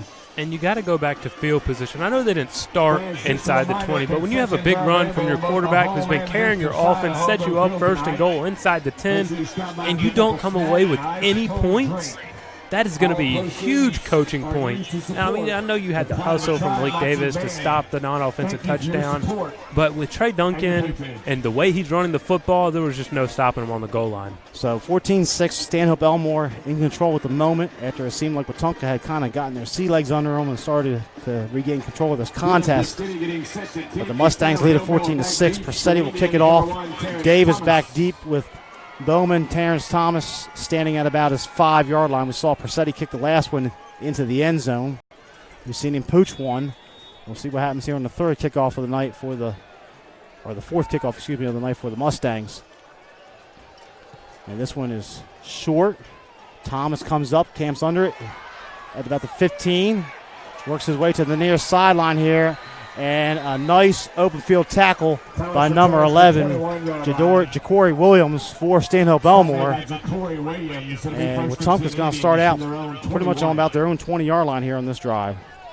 Yeah, and I've said this many times in this broadcast already. It's been all Taekwon Rawls, and I don't expect anything different. Nobody's had any running room up the middle. He's tried to set back and throw. Whitlow's been in the backfield all night long.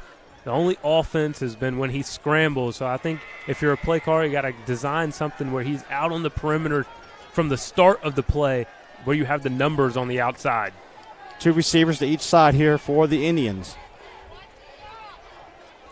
Rawls looking to the sideline. Now Coach Perry's going to have to take a timeout. We're going to take it with them. 6:30 left here, second quarter. Stanhope Elmore 14, Wetumpka 6. You're watching the Montgomery Sports Network. Extermatech Pest Control is a small, passionate, and powerful team. If you have bugs bugging you, join the Extermatech family and have peace of mind that comes from the expertise of a professional company, and enjoy their personal service. Extermatech is locally owned and operated. They've been bugging the competition for over 15 years. Each and every customer is important to them. Customer service, their #1 goal. Call Extermatech 334-209-4590. Welcome back here to Hohenberg Field, Montgomery Sports Network, Extermatech Pest Control Game of the Week. Take a moment here to thank our sponsors, Extermatech Pest Control, attorney Matt Matthews, protectingalabamaworkers.com, the Hank Williams Museum in downtown Montgomery, Chris's Famous Hot Dogs, Delta Printing a Sign, La Zona Rosa Hillwood Mexican Cafe, Midstate Burglar Bars and Ironworks, and Mac the Camera Guy Photo Booths, along with the radio stations of Blue Water Broadcasting, all making this broadcast possible tonight here on the Montgomery Sports Network as Stanhope Elmore leads Wetumpka 14-6. The Indians were going to get a delay game there after the kickoff, and Coach Perry had to take a timeout. Indians have 1 timeout left. Looks like the Stanhope Elmore has 2 remaining. Thomas in the backfield with Rawls. They're going to motion Malik Davis. They give it back here to Terrence Thomas. He has some room. He gets to the second level across the 30.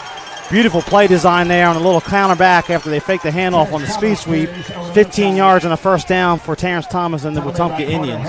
Well, that's going to feel good for Terrence Thomas. That's his first big run of the night. They haven't really been feeding him all night long, but he gets a big run there to start this drive off. So 1st and 10 at the 35. That's an old Lane Kiffin play there. He ran when he was offensive coordinator at Alabama with Damon Harris all the time.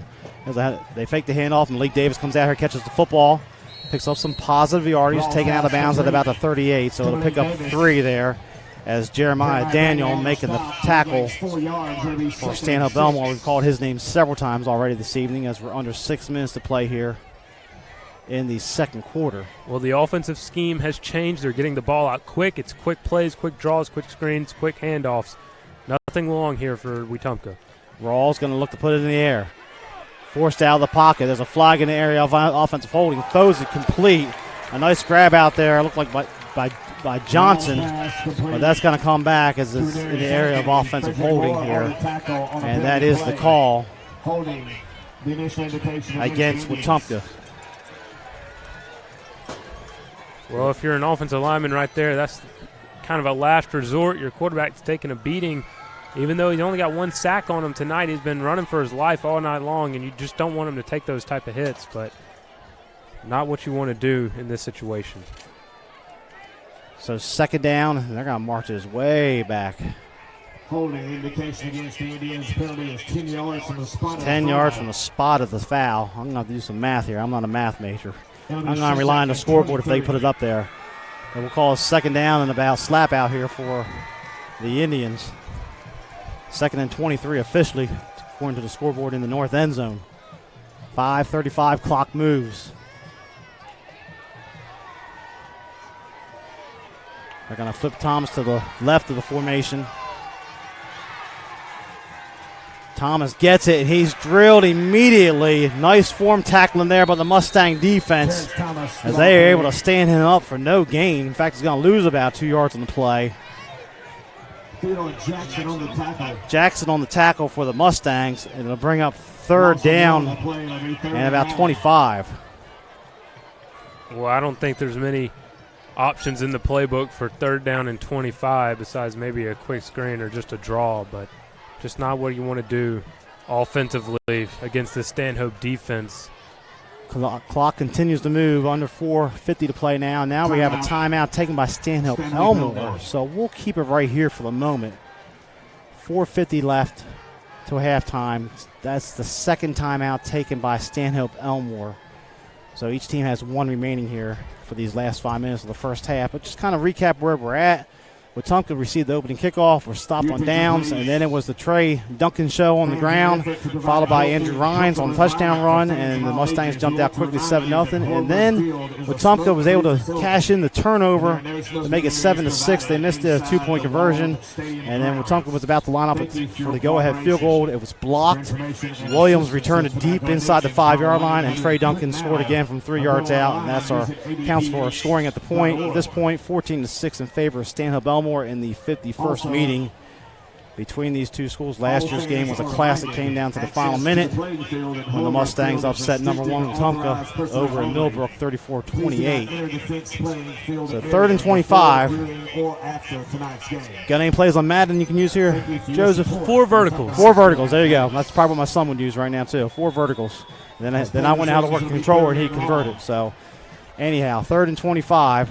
2 receivers to each side.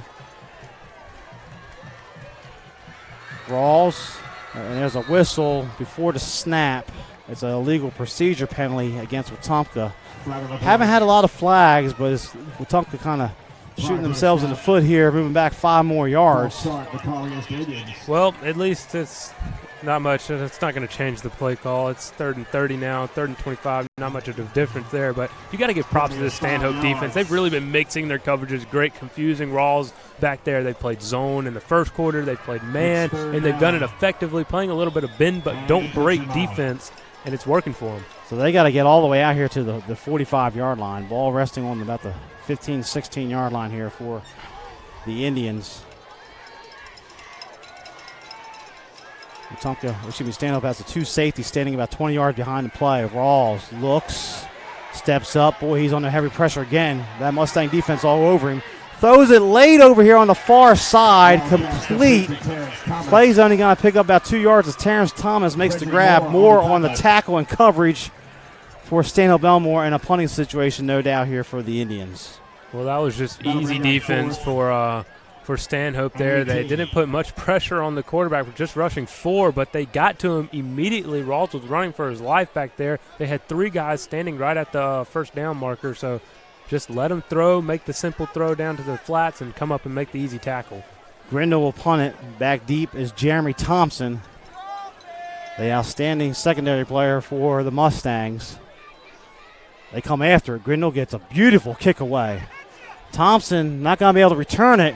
Oh, it takes a big roll. That's going to flip the field position with the roll. You're looking at a 63-yard punt here for Wetumpka. What a kick by Zachary Grindle. And Jeremy Thompson's dropped one earlier, had the big drop earlier. I don't know if that's still in his mind or not, but you got to make that catch. That ball rolled at least 20 yards after it hit the ground. Or if you're going to let it hit the ground, at least stop it at the 15 or maybe the 25. But bad decision right there from Thompson. So a big part of the game here. We have Stanhope Elmore ahead by 8, 14-6. They had the football, 3:44 left to halftime. They've really only had the ball twice. They had the 3 and out, and they had the touchdown drive. But they're going to get the ball to start the second half here. So an opportunity to get some major separation here right before the half for the Mustangs. In an ideal world, you're going to run this clock all the way down to zeros and get the touchdown. They're going to overload the formation here to the near side with the trips and the slot back. Duncan's going to get it. Has some room across the 20. Cuts it back. Nice job there. Good vision by Trey Duncan. He's across the 30, out to the 33 for 15 yards, and a first down for Stanhope Elmore as the Mustangs have an injured player behind the play. Number 4, Dalton Smith, slow to get up. He's able to lay in there for a second, so he's not going to have to come out of the game. Coach Bradford had run out into the field toward the numbers like he was laying down, which is what I saw. But nevertheless, it's 1st and 10 for the Mustangs on their own 33. But a nice run and nice cut that time by Duncan. And Duncan's been getting the heavy workload so far, but he hasn't been killing the defense with long runs. It's just been constantly 5, 6, 7-yard gains, and that really destroys the defensive mindset throughout the game when you can do that. Body blow after body blow right now. 1st and 10. They'll go back to that pistol set. 2 slot backs there to the left. Long time here between plays. Rhines calls the signals. Oh, he went the wrong way. Rhines got to tuck it. Good play by Rhines just to go forward and try to get back to the line of scrimmage. He might have got one, and that's it. As the Wetumpka defense is able to stand him up and bring up second down. Trailer on the tackle for Wetumpka. Little miscommunication there. Ryan's just able to do what he can, but that's just not what you want to see in this situation. You want to run the clock, continuously get first downs, maybe go down the field and score and not give Wetumpka any time on the clock. You're not going to do that having miscommunications like that. 2:10 left. Clock continues to move. Same formation again for Stanhope Elmore. This time Duncan gets it left. He has some room there across the 35. Good blocking by his receivers downfield. Duncan's loose. 50, 40, racing down the sideline. 30, still moving. And Duncan's going to go out of bounds and stop the clock. A wise decision on his behalf at the 20-yard line. But that play is going to pick up 35 yards and a first down for Stanhope Elmore. And they are definitely in field goal range, but they're thinking about 6 at this point. Yeah, definitely thinking about 6. If they get 6, potentially can go up 21-6 with the extra point. Plus, you mentioned that they get the ball to start the third quarter, so huge chance right here to kind of potentially put this game away early. They're going to have to hurry. Play clock's under 15. They're still looking to the sideline here. 1:52. The game clock has stopped as Duncan ran out of bounds. They'll go back to this pistol set. Rhines hands it off Duncan. Check that. Rhines pulls it himself. Rhines has all kinds of room. He has the first down. Tiptoes his way inside the 10-yard line. Andrew Rhines is going to set up a first and goal situation. So we see Duncan. They pull the football. The next thing you know, Rhines is loose for 15 yards and a first down. Yeah, they've been riding Duncan all game. Rhines pulls it right there, and he had the numbers on the edge, followed his blockers well, gets the first down, sets him up first and goal. So first and goal at the 5, a minute and a half left to halftime. Duncan, right side, hit, spins off. He's in the end zone for the touchdown. Trey Duncan for the touchdown for the Mustangs, and they lead at 20-6.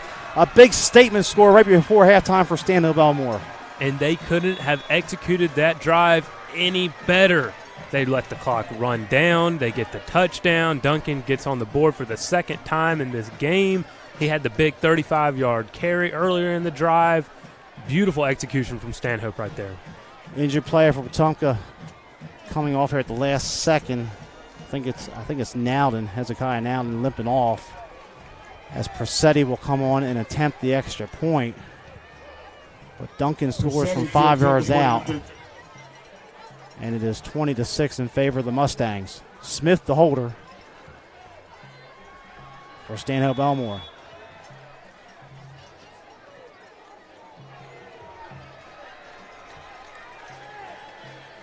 Good snap, spots down. Kick has plenty of leg. Hits off the tire of the fire truck in the end zone, and it's good. And our new score, 1:18 to the half here at Hohenberg Field. It is Stanhope Elmore 21 with Wetumpka 6. We'll keep it right here as we're getting close to halftime on the Sturmatech Pest Control Game of the Week. Remind you can follow us on Facebook. Go to our Facebook page and like us on the Montgomery Sports Network. You can go to our website, mymgmsports.com. Follow us on Twitter. Go to YouTube and search our past games, our archive games, and highlights there. You can pull us up there and click on the links. You see the full season schedule. Next week, we will move up into Autauga County off Highway 31 as Jemison will come calling from northern Chilton County to take on the Marbury Bulldogs. And then in 2 weeks, we will have Stanhope Elmore playing host to Opelika, where at this point, 23 minutes into the contest, is setting up as a de facto region championship game in 2 more weeks. But still a lot of football left to be played here as Wetumpka's about to get it back with Davis back deep along with Thomas and Bowman. And they've got plenty of time. They've only got one timeout, but 1:18, you can control the clock by getting out of bounds. Good offensive execution right here, and you could at least get points on the board before half. Presetti kicks it short. Davis takes it at the 10. Has some room across the 20. Has a lot of room, in fact, across the 30. Breaks near side across the 40. Cut back by Davis across midfield. A nice kickoff return from Malik Davis. And the Wetumpka, excellent field position here with 1:04 to work with. 64 seconds left. One timeout, as you called it, Joseph. And with Taekwon Rawls, he has the ability to break one off at any point. At any point, and Stanhope's probably going to come out and play a little zone, so your receivers should be able to find the open spot against zone and get some easy chunk yardage. The middle of the field is going to be open because they're going to probably play the sidelines a little bit. But if you throw it over the middle, you got to be ready to get up on the ball and spike it or either call that timeout. But you probably want to save that timeout until you're ready to kick the field goal. Some late substitutions here for Wetumpka. Grindo in the backfield. Davis out here to the near side. Some confusion. Play clock's down to 5. They're going to have to hurry up. Rawls going to put this up in the air. Has two backs in the block for him. Now Rawls tucks it, plants that foot. He's loose again into the secondary. Rawls across the 40, across the 30, lowers the shoulder and runs out of bounds and stops the clock. What a run by Tyquan Rawls.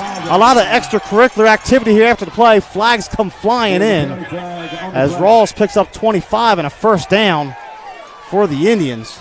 Well, Tyquan Rawls has been able to escape the pocket and create big runs, but this time he had a spy, and he was able to juke him right in the middle of the field. If you make that tackle, you force you force the clock to continue to run, and it probably goes inside 40 seconds. But instead, you let Rawls get out to the outside, get the first down, and get out of bounds to save that timeout. What a good play and high IQ from Tyquan Rawls right there. Now let's see the flags. Is it going to be offsetting, or is it going to go one way? Dead ball on sportsmanlike conduct on Stanhope Elmore. I do think that is the correct call. There was a lot of whooping down there. It looks like they initiated it. So they're going to march off 15 yards. And Wetumpka is in the red zone here. So just a moment ago, I said it seemed like Stanhope Elmore had control. Here's Wetumpka back down, knocking on the door. So 15 yards and a first down. Another first down for Wetumpka. Now there's still another discussion here. So you get the big return from Malik Davis, you get the big run from Tyquan Rawls, and you're set up inside the red zone after the penalty. Now, can you cash in? They've been inside the red zone twice now and haven't come away with points. They had a blocked field goal, then they didn't. They went for it earlier inside their own territory. So you got to cash in these situations to stay in this game. You're not a second-half team. You haven't been all year long. So if you want to stay in this football game, you got to go down. And not only that, I think you got to get the 2-point conversion after you get this touchdown, if you do. And I'm going to be honest with you, I don't think they marked that penalty off correctly. They only marked it off 8 yards. Did they do half a distance? They didn't. Half the distance would be down to the 12 where they initially had it at. Now they haven't marked. They only gave them 8 yards on the penalty from the 25 down to the 17. That's a 15-yard penalty. Yeah, so a break there for Stanhope Elmore. It'll be 1st and 10. The Mustang defense encouraging the crowd to cheer on the visitor side. 53 seconds left till halftime. Davis in motion. They hand it off to Davis. Right side. Has some room there as a flag comes in. It's probably going to be in the area of offensive holding. Good open field tackle that time by Stanhope Elmore. Clock continues to run. There's a flag on the field. It should stop after that flag. Frederick Moore. Nobody has stopped the clock. It's still running, 34 seconds. There's a flag just sitting there. Now they stop the clock with 32 seconds. It is holding on Wetumpka, but they lost 15 seconds off that clock there. That play was over with about 47 on the clock. So we looked like we had a penalty marked off wrong, a clock issue, which there were some clock issues in the game between these two teams last year. And that's kind of rearing its ugly head here right before the half. But when they blow the whistle and the clock should start, 32 seconds now to halftime. Ball still not blown in. Play clock hasn't started yet either. Just a lot of overall confusion down here. Play clock still not running.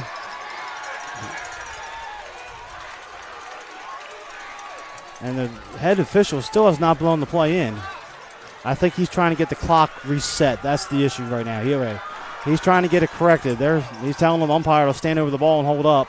Problem is we don't have a microphone here like on the NFL and the college games to address the crowd. Now they reset the 45. That's a good piece of officiating there. So they reset it to 45 seconds. So it'll be 1st down and 19 at the 27-yard line here for Wetumpka. Now they wind it in. The clock starts moving, as it should. Trips to the near side for the Indians. They're going to have to snap it. They're going to have to hurry. Rawls looks, time, has all day, throws over here, far corner. He's looking for Malik Davis in the corner, goes flying out of bounds, incomplete. So it stops the clock, 30.1 seconds remaining until halftime. Tyquan Rawls has not gone through his progressions. Again, he had Brandon Bowman in the back of the end zone open, wide open over the middle. All you got to do is look at him. Again, he stared down Malik Davis running the wheel route out of the backfield, and he was open, but that's a hard throw. thrown to the corner of the end zone. He threw it out of bounds. And in Rawls' defense, he may be having trouble seeing over that Stanhope Elmore line. That defensive line rather intimidating. On 2nd down and 19, down marker finally switches over to number 2. They'll go trips again here to the near side. They're definitely in Grindel's field goal range if it gets to that point. Rawls forced out. Tucks it. Moves. He's still loose. Rawls finally tripped up at the 20-yard line. A nice open field tackle on the far side there by Stanhope Elmore.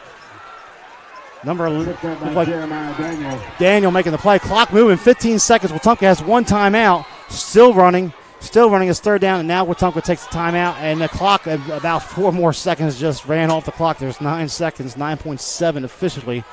They're going to have to put some time back on the clock here. I believe Coach Tim Perry called a timeout immediately after the play. I thought he did too. I thought he signaled, we said at the 14 now. I actually think there should be about 18 or 19 seconds up there. I didn't hear a whistle either. Usually as soon as he calls a timeout, you got to blow the whistle. So a little bit of confusion out on the field right now. But Taekwon Rawls could not get to the out of bounds, and I think that's what he was going for. But good tackle, a good open field tackle right there for Stanhope defense, playing a little bend but don't break again. 3rd and 12, 14 seconds. You got to either go to the end zone or out of bounds immediately. Yeah, so the option here, as Joseph called it, throw it to the end zone, score, get an incomplete pass, and maybe try to field goal if they have to. They cannot take a sack in this situation. They cannot get tackled inbounds in front of the sticks. Now, if you do get tackled inbounds, you've got to get the 1st down no matter what, and then the clock stops for a little bit for you to come up and spike it. So they maybe go 5. Trips to the near side here. They've been keeping a back in every once in a while here. The Indians have the help with blocking. See, maybe if we get that blitz out of the Mustang defense, they've been kind of staying home most of the night. Man-oh-man too deep. They're going to look to put it in the air. Rawls throws over the middle. He has the man open. It's Bowman making the catch for the touchdown. The same play they came back to that was open a few minutes ago. I think Brandon Bowman went right to Taekwon Rawls and said, I've been open the past 2 times we've ran this play. Let's run it again. Throw it to me this time, and I'll make a play for you. And he did. Gets the touchdown with 8 seconds to go in this half. What a drive from Wetumpka and Taekwon Rawls. What a throw. What a catch. Bowman goes up and gets it. 17 yards and a touchdown. And Wetumpka will attempt the extra point. It looks like Grindel's going to kick it here. A huge score for the Indians with Stanhope Elmore getting the ball to start the second half. Good snap and spot. Well, they almost blocked that one too, but they're able to get it up and through the uprights. It's good for Grindel. So our new score, 8.9 seconds to halftime here in this 51st meeting at Hohenberg Field. It is Stanhope Elmore 21, Wetumpka 13. You're watching the Extermatech Pest Control Game of the Week here on the Montgomery Sports Network. We'll keep it right here. We've only got a play or two before halftime, but what an answer by Wetumpka. It was, again, we've seen this twice now. That it's been dead in here. They get a break off the muff punt. This time they get the huge return from Davis. Then Rawls breaks the 30-yard run, and next thing you know, he's able to step up and make a throw there on 3rd down to Bowman. Yeah, it's really, really good to see that they can put a drive there at the end of the half here with only 8 seconds to go. But a lot of questions surrounding the officiating right now and what happened on the field. You know, whistles weren't blown. The clock wasn't stopped on multiple occasions. But I think Wetumpka fans are happy that they got into the end zone no matter what. I think at the end of the day, the clock kind of matched up somewhat close where it should have been. It just seeing those seconds run off for one time 17 seconds ran off at one point. Another 7 seconds later, the officials were able to correct it, some of it, and get it back to where it should be. So, but 8 seconds left here till halftime. Grindel's going to kick it off. Looks like Thompson back deep. I think you do nothing but a little squib kick right here and prevent a big return for the Mustangs.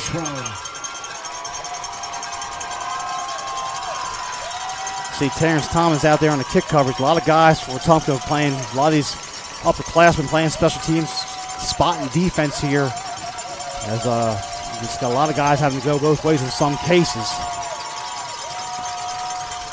Grindel boots this one. It's going to get into the end zone, and it will. It'll be a touchback, so a nice kick. So the Mustangs will take over on their 20-yard line. We'll see if they maybe hand this off to Duncan, see if maybe he can break one. But it's been a wildly entertaining first half here, and we'd expect no less out of these two teams. just when you think Stanhope's about to take it away and kind of run away with it, Wetumpka fights back. And they've done this all throughout the season in the first half. It's going to be the second half is the question. Can they continue this fight?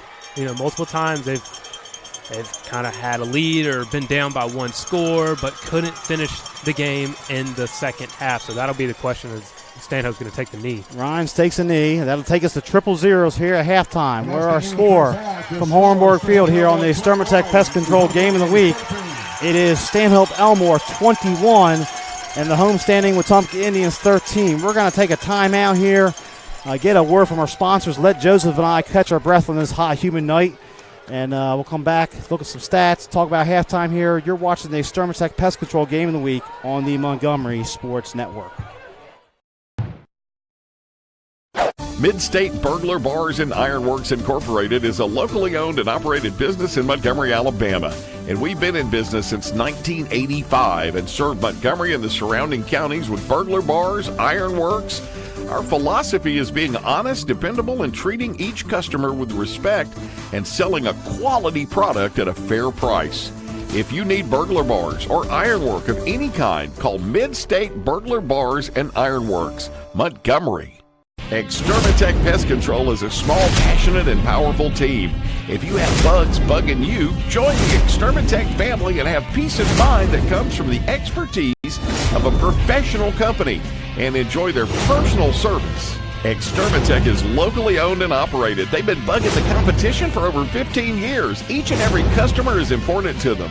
Customer service, their number one goal. Call Extermatech 334-209-4590. If you're injured on the job, the law requires your employer to pay your medical expenses and cover your lost wages for any work-related injury. Employers and their insurers often try to deny workers' compensation claims or limit your benefits.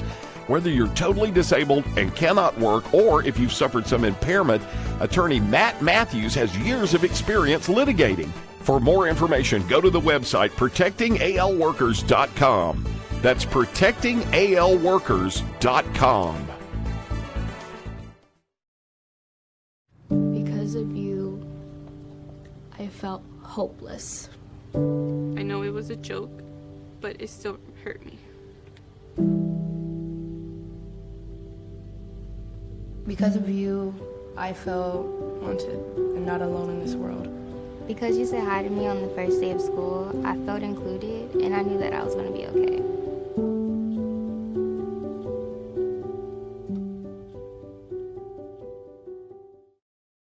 I had a dream, a beautiful dream. I couldn't believe how real it seemed.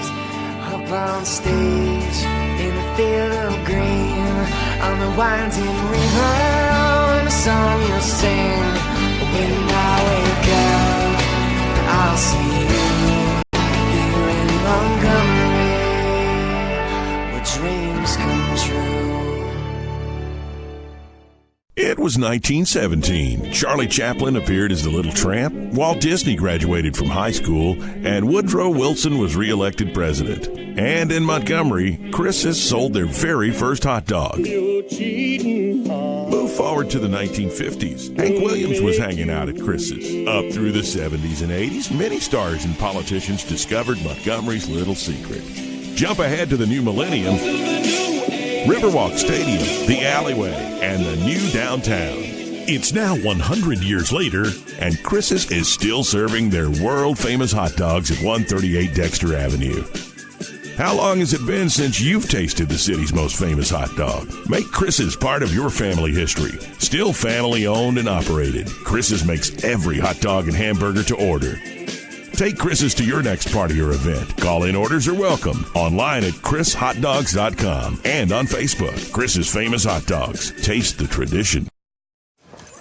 Hi. You think you're probably sober? Yeah. But you're thinking about taking the back roads home, just in case. Why would you do that? Probably okay isn't okay. Call a cab, a car, or a friend. Good choice. 97.9 Jams, the new home of the Ricky Smiley Morning Show. Hey, what up? This your boy Ricky Smiley from the Ricky Smiley Morning Show on my new home, Montgomery, the Gump. ASU, what's up? Throwback Quickie Mix at noon, the Live Drive at 5, and Top 5 at 9. Your favorite jams are on now. Drake, Rihanna, T.I., Nicki Minaj, Chris Brown, and Beyonce are all at 979jams.com. And on your radio at 97.9. Tune in and turn up 97.9 Jams. La Zona Rosa Hillwood Mexican Cafe, located on Zelda Road, minutes from downtown Montgomery, is one of the area's finest Mexican restaurants. From our great lunch selection and value to our tablecloth and candle evening atmosphere for dinner, La Zona Rosa has something to offer all connoisseurs of fine Mexican dining. Come on down today and enjoy some great Mexican. La Zona Rosa Hillwood Mexican Cafe on Zelda Road, minutes from downtown.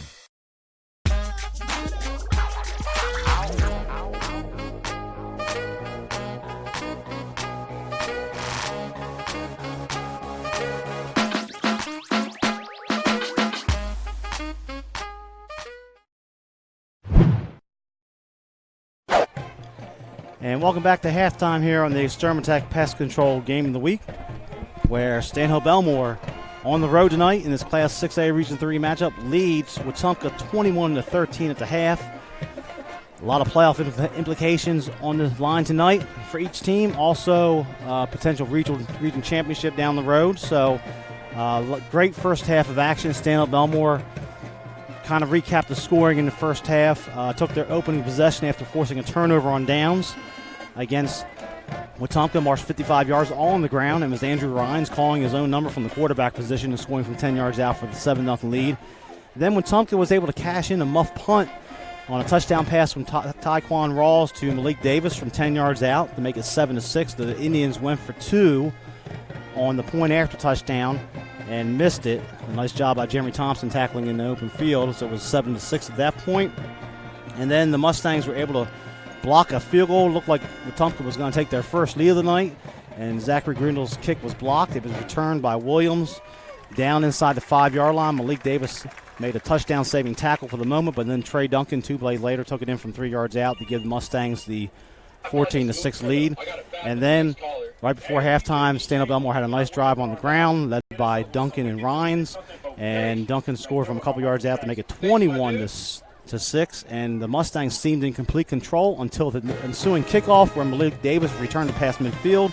Taekwon Rawls broke off a big 30-yard run, and then he was able to find Bowman in the back of the end zone right before halftime with 8 seconds left to make our score at the half here, 21-13. My name is Kane Young. I'm here with Joseph Sims. So we expect this out of these two teams, an entertaining game back and forth, and we've gotten it so far through the first 24 minutes.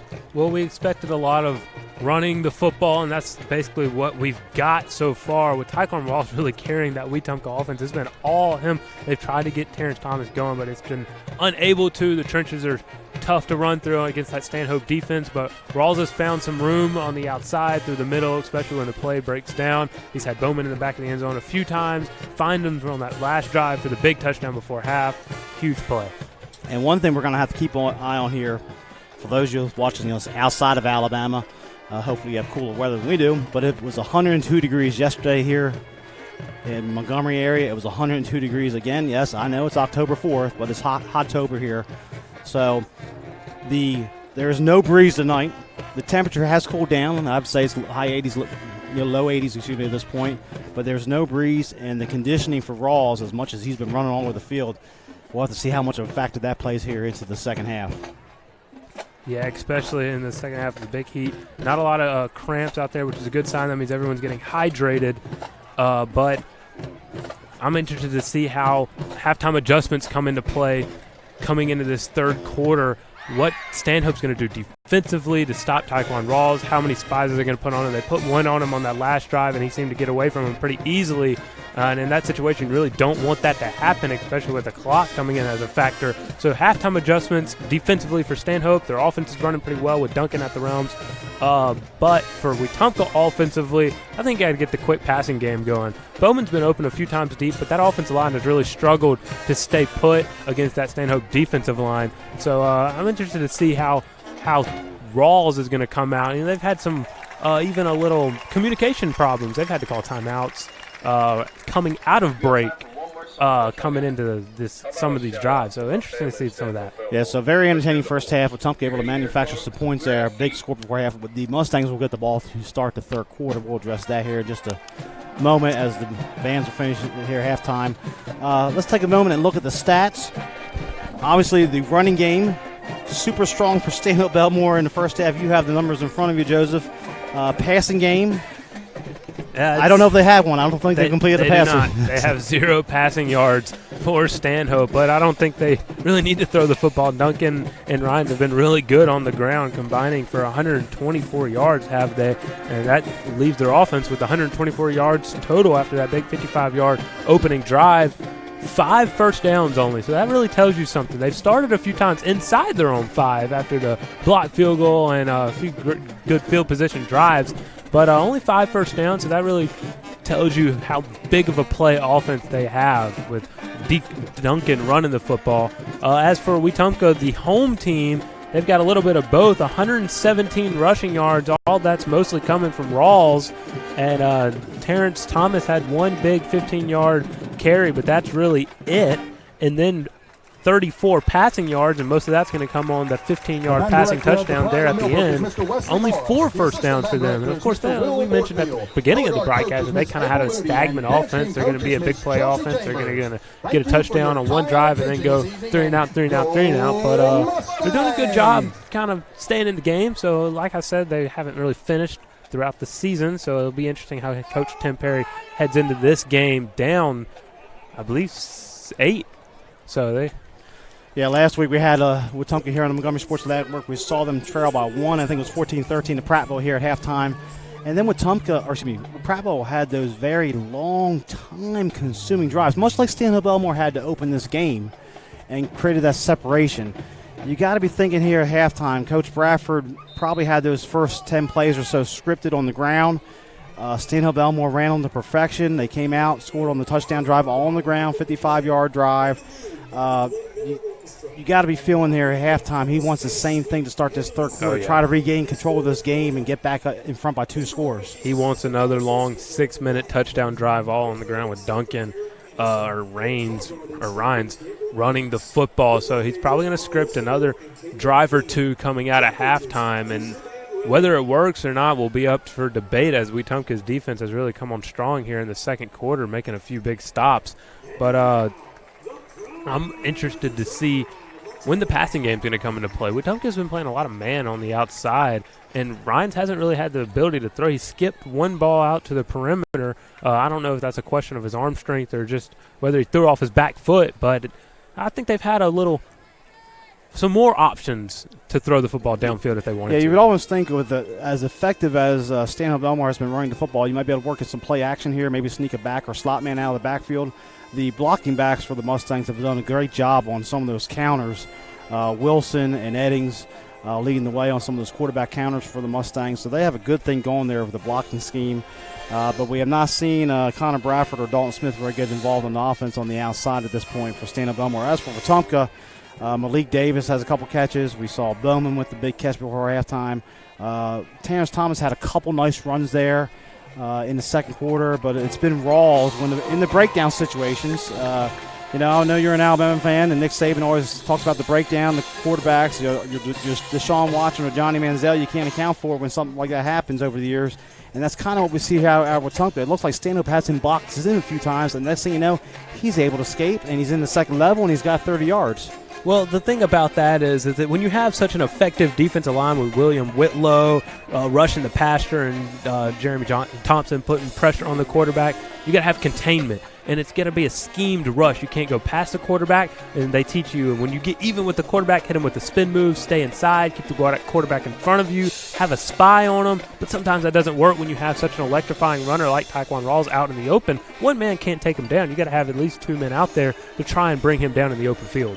So we're going to take another timeout here as you're watching the Extermatech Pest Control Game of the Week. It's halftime from historic Hornburg Field in Wetumpka. The homestanding Indians trail the Mustangs 21-13. You're watching the Montgomery Sports Network. We'll be back in just a moment. Extermatech Pest Control is a small, passionate, and powerful team.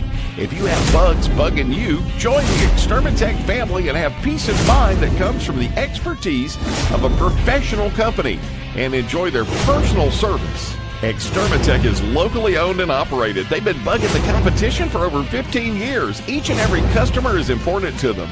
Customer service, their #1 goal.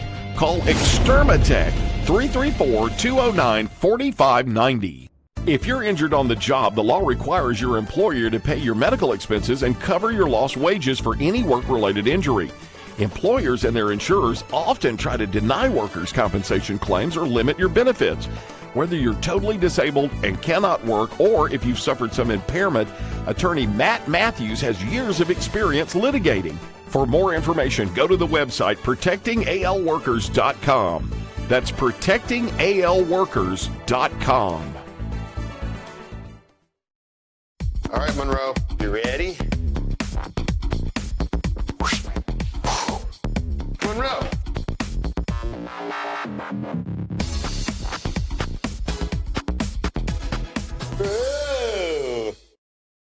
It was 1917. Charlie Chaplin appeared as the Little Tramp, Walt Disney graduated from high school, and Woodrow Wilson was reelected president. And in Montgomery, Chris's sold their very first hot dog. Move forward to the 1950s. Hank Williams was hanging out at Chris's. Up through the 70s and 80s, many stars and politicians discovered Montgomery's little secret. Jump ahead to the new millennium. Riverwalk Stadium, the alleyway, and the new downtown. It's now 100 years later, and Chris's is still serving their world-famous hot dogs at 138 Dexter Avenue. How long has it been since you've tasted the city's most famous hot dog? Make Chris's part of your family history. Still family-owned and operated, Chris's makes every hot dog and hamburger to order. Take Chris's to your next party or event. Call-in orders are welcome. Online at chrishotdogs.com and on Facebook. Chris's Famous Hot Dogs. Taste the tradition. I'm heading out, man. You want to ride? No, I got my car, but I actually really need to go to the bathroom. Dude, are you okay? I am definitely buzzed. Yeah. I think I will take this, and I will take that ride home. 97.9 Jams, the new home of the Ricky Smiley Morning Show. Hey, what up? This your boy Ricky Smiley from the Ricky Smiley Morning Show on my new home, Montgomery, the Gump. ASU, what's up? Throwback Quickie Mix at noon, the Live Drive at 5, and Top 5 at 9. Your favorite jams are on now. Drake, Rihanna, T.I., Nicki Minaj, Chris Brown, and Beyonce are all at 979jams.com. And on your radio at 97.9. Tune in and turn up 97.9 Jams. La Zona Rosa Hillwood Mexican Cafe, located on Zelda Road, minutes from downtown Montgomery, is one of the area's finest Mexican restaurants. From our great lunch selection and value to our tablecloth and candle evening atmosphere for dinner, La Zona Rosa has something to offer all connoisseurs of fine Mexican dining. Come on down today and enjoy some great Mexican. La Zona Rosa Hillwood Mexican Cafe on Zelda Road, minutes from downtown. If you're injured on the job, the law requires your employer to pay your medical expenses and cover your lost wages for any work-related injury. Employers and their insurers often try to deny workers' compensation claims or limit your benefits. Whether you're totally disabled and cannot work or if you've suffered some impairment, attorney Matt Matthews has years of experience litigating. For more information, go to the website protectingalworkers.com. That's protectingalworkers.com.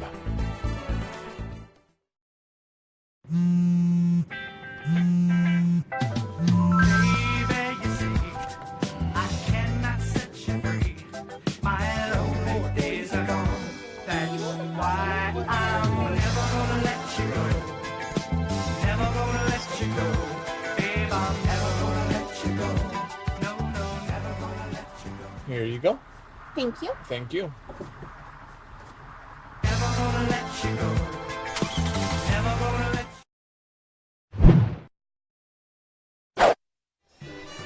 And welcome back to the Extermatech Pest Control Game of the Week halftime here. Stanhope Elmore leads Wetumpka by a score of 21-13. My name's Kane Young here with Joseph Sims. We're going to take a moment to thank our sponsors that make this broadcast possible each and every week here on the Montgomery Sports Network. We'll start off with our title sponsor, Extermatech Pest Control. Locally owned and operated, Extermatech Pest Control is a small, passionate, and powerful team voted the best in Montgomery.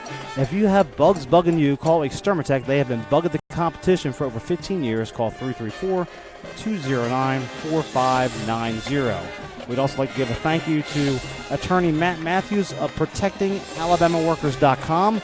Workers' compensation attorney Matt Matthews has many years of experience litigating workers' compensation cases in Alabama. If you are hurt on the job, he can help you get the benefits you deserve. Visit ProtectingAlabamaWorkers.com or call 334-721-4878. The Hank Williams Museum, back with us again here on the Montgomery Sports Network sponsorship. This 6,000 square foot museum is located at 118 Commerce Street in downtown Montgomery. You can take a step back in time and learn about the musical history and life of a Montgomery man who is known as the legendary singer and songwriter Hank Williams. Browse the large gift shop. Groups are always welcomed at the Hank Williams Museum. We'd also like to say thank you once again to Chris's Famous Hot Dogs. Chris is celebrating its 102nd year in business in the capital city. Located just steps from the state capitol, 138 Dexter Avenue. Chris's also caters. Have Chris's Hot Dogs at your next meeting or corporate event. Chris's Famous Hot Dogs, taste the tradition. Call orders in advance at 334-265-6850. You want to be a hero tomorrow? Stop by there and get you some sauce and take it to your football watch party. And here is Joseph with the rest of our sponsors. We'd like to thank Midstate Burglar Bars and Ironworks. Midstate Burglar Bars and Ironworks is a local owned and operated business. They have been in business since 1985 and serve Montgomery and the surrounding counties. Midstate builds and installs burglar bars, AC guards, hand railings, fencing, storm doors, and more. Make sure to check out their decorative handrails, a true work of art. Call Midstate 334-313-9015. We'd like to thank La Zona Rosa Mexican Cafe, located at 2838 Zelda Road, minutes from downtown Montgomery, is one of the area's finest Mexican restaurants. Check out their great build-your-own lunch and dinner selections and updated menus. Make La Zona Rosa your choice for an authentic Tex-Mex and Salvadorian cuisine. Open Monday through Saturday. Call 334-274-1153. And we'd like to thank Delta Printing and Sign Company. Delta Printing and Sign Company opened in 1979 and is still local and family-owned. As a second-generation business, they have stayed true to their roots. They get to know their customers and take pride in helping meet their printing needs and stay within their budget. Their goal is the same now as it was when they first opened, to provide a quality product at a competitive price, accompanied with exceptional customer service. So remember, no matter what it is, when you need signs, printing, Delta Direct Mail, let Delta do it. Call 334-271-COPY. And our media partner, the stations of Blue Water Broadcasting, News Talk 93.1, KISS FM 97.9 Jams, Bama Country 98.9, Yo 100.5, Classic Country The Possum 104.9 The Gump, and 107.1 The Vault. They are still local folks helping local businesses. Call them today and let them help your business. 334-244-0961. One other sponsor will thank Mac the Camera Guy Photo Booths. Visit MacTheCameraGuy.com for all your photo booth needs for weddings, corporate events, proms, birthday parties. He'll hook you up. MacTheCameraGuy.com. We thank all of our sponsors here on the Montgomery Sports Network. When you go see them this week, tell them we sent you. We appreciate them help us broadcast high school football each and every week here on the Montgomery Sports Network. Next week, we will be in Marbury as Jemison will come calling in a 5A matchup with playoff implications against the Bulldogs of Marbury. And then in 2 weeks, we'll have Stanhope Elmore again as they will play host to the Bulldogs of Opelika. Our complete schedule is available at mymgmsports.com here through the 11 weeks we cover during the regular season. So check us out there. You can also go to YouTube and search us, Montgomery Sports Network, find our highlights and past games, archive games. You can also go to Facebook, like our page there. A lot of you have been doing that, sharing the postings on the games this week and so forth here in Elmore County area, so we appreciate all that. As we get ready to start this second half, Joseph, the Mustangs are going to receive the kickoff. A big drive here. To begin the second Stanhope Elmore has an opportunity to maybe wrestle control of this game again. Back away from Wetumpka. For Wetumpka's defense, they really need to stand and try to find a way to get even things up here on offense. Well, every time we mention that Stanhope has an opportunity to take advantage of this game and really have some separation, They get the score that we expect, and then Wetumpka comes fighting back. But I said before halftime that Wetumpka's never really been a second-half team, so they're going to have to find it within themselves tonight to come back from 8-point deficit starting off in the third quarter. Jeremy Thompson back deep with McGee, Dejon McGee for Stanhope Elmore. Number 20, Thompson off to the far side, standing at about the 10-yard line. Grindle will kick it off. We've seen him put one through the end zone earlier this evening. As the third quarter will get underway in this Class 6A Region 3 matchup here on the Extermatech Pest Control Game of the Week. Grindle's kick goes flying through the night sky and is going to go into the end zone for the touchback. So a very effective kick from Grindle. And the Mustangs will start out 1st and 10 and have to go 80 yards here on this opening drive. Well, it's been all Duncan and Ryan so far. Only one pass attempt. It was incomplete. So I think you stick with what's working so far, and that's been Duncan on the outside, in the middle, to the right side, to the left side, all over the field for Duncan. I'm going to date myself here, but there used to be, I guess there still is, cake mix Duncan Hines, but Duncan Rhines here has a good ring to it for the Mustangs. So 1st and 10 as Duncan's in the back formation, and looked like Wetumpka jumped off sides, making contact there. So it's going to be a free 5 yards. Didn't have a lot of penalties in the first half. Like some games we've seen this year, we had a couple incidents there where, little chirping. A couple times Wetumpka got delay game holding back-to-back. But for the most part, it's been a pretty clean first half in terms of officiating in terms of penalties.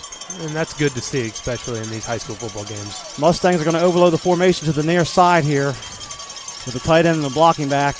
Duncan's going to run it that way. Follows his blockers. Going to pick up about 2 or 3 there, but when it's 1st and 5, it sets up 2nd and short. As making the initial contact there, looked like Kenneth Cole for Wetumpka to bring up 2nd down and about 2. So we had some questions about Stanhope coming into the game, whether number 14, Connor Bradford, would even play. And he is out there. He's playing. He's been out there most of the offensive drives, but haven't called his name tonight as he hasn't been targeted. Not many passing plays. A lot of good blocking downfield there by the receivers of Spring Duncan a couple times on the runs. So it's 2nd and 2. Duncan's going to try the middle line, and he's going to have the 1st down as he goes across the 30 where he's finally stood up. So it's 3 yards and move the chains for the Mustangs on this initial set of downs here to start this third quarter. Again on the stop. Play game's just enough for Stanhope Elmore 1st down. Duncan just showing a lot of power right there. He almost reached 15 carries in that first half, so interesting to see how much he will carry the rock in this second half. He might be getting a little tired there, but he's definitely delivering the blows against the Wetumpka defense. He may need 30 in this game for the Mustangs, but the pace they're going, they're taking a good bit of time here between plays. No hurry. Duncan gets it, or check out, Rhines pulls it. Rhines is loose. He's way across midfield. Rhines down to the 45-yard line. He's faked me out 3 or 4 times. He's doing a very effective job pulling the football when he does. That's the play he's going to pick up 24 and a 1st down for Stanhope Elmore. Well, he doesn't do it often, but when he does, he makes sure that he has a lot of running room in front of him, and he does. And he's a fast guy, but he got caught from behind there, and that's very reminiscent of fumbles for a lot of these guys. When you get caught from behind, you don't know it's going to hit you and can cause fumbles. 1st and 10 and Wetumpka 45.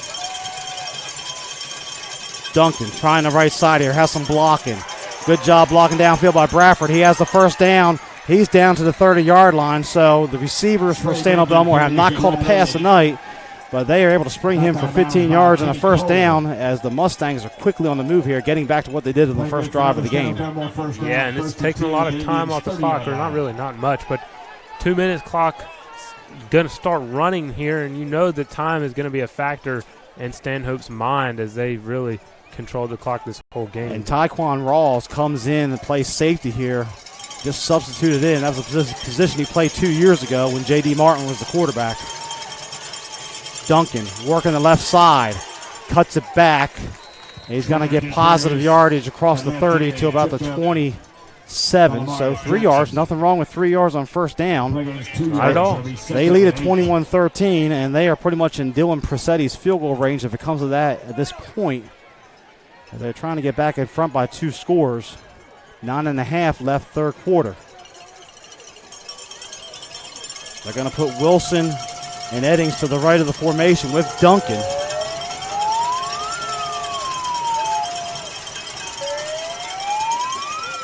Duncan gets it. He follows Edding's block. He broke one tackle, lowers the shoulder. He's down close to the 20, near another first down. That counter action with the blocking, with the lead backs leading the way for Duncan, and then Rhines a couple times has been super effective tonight for Stanhope Elmore as we have an injured player on the far side. It's like two of them. Another Wetumpka defender was a little slow to get up. There was a big pile over there on the tackle. Didn't quite get a number. He's up walking. I don't know if that's Smith. It is Dalton Smith, the receiver. He might have got hit from behind there while he was blocking downfield. But Duncan's run gains 6 yards. Check that. It's gained 7 and another first down for Stanhope Elmore. So they're going to move the chains again as the Mustangs move into the red zone. Kenneth Cole also comes off the field. The linebacker for Wetumpka was caught up in that crash over there. A lot of noise, a lot of cowbell down below us here from the Wetumpka fans trying to encourage their defense. Also some scientific sounds or whatever those are. So Duncan behind Rhines. Oh, Rhines fumbles a snap. Can he outrun the defense? He may do it. He gets a big block from Bradford. Rhines is going to run out of bounds. There's a flag that comes in. I don't know if that was a crackback block or what it was. Well, it's in the area where Bradford was blocking, but what a heady play by Rhines to get positive yardage for the moment. The new rule is when you make a block, you have to be head-on, face-to-face with whoever you're blocking, and that might be the call here, is that Bradford kind of hit him from the back, just a tad bit. We'll have to see the official call here. Still no signal from the head official. He's been facing the visitor's side for his calls, too. But Rhines fumbled the snap, could have fell on it. Able to outrun the defense, get to the corner. Very impressive play. Now he's going to face it. It's a block in the back. So, okay, so it wasn't illegal. It was just a block in the back, and pretty much based on the fumble caused that to happen somewhat. So they're going to march us back. That's going to set back Stanhope Elmore. It'll be a first down and about 12, maybe 13. We'll call it first and 13 from the 22. They got to get just inside the 10 for a first down. And Wetumpka jumped offside again. A free 5 yards. So when it's all said and done, Stanhope Elmore is going to set up shop back in that 2nd and 7, 2nd and 8 range that they've been living in that neighborhood all night. Yeah, going with the hard count. Got him to jump off for the second time on this drive, and that's kind of hard to do, especially with the noise this crowd has been doing on this drive. So first and 8, ball resting at the 18-yard line. Stanhope Elmore going to the end zone to our north here on the right in front of the Wetumpka students. Duncan gets it. Tries to come outside this time, and there's nothing happening there as the Wetumpka defense, Tyquan Rawls, stepping up from the safety position and making a tackle for a loss there. What an impressive play by that young man. Duncan trying to get to the outside yet again. He's been living out there. He sets his blocks up nicely, but when it doesn't work out for him, it just doesn't work out for him. No gain there. That says a lot about Rawls, the quarterback stepping up for the defense there, wanting to make a play, tackling what is definitely the toughest runner for Stanhope Elmore for a loss. Clock moves down under 8 minutes when this one snaps. 2nd and 10 from the 20.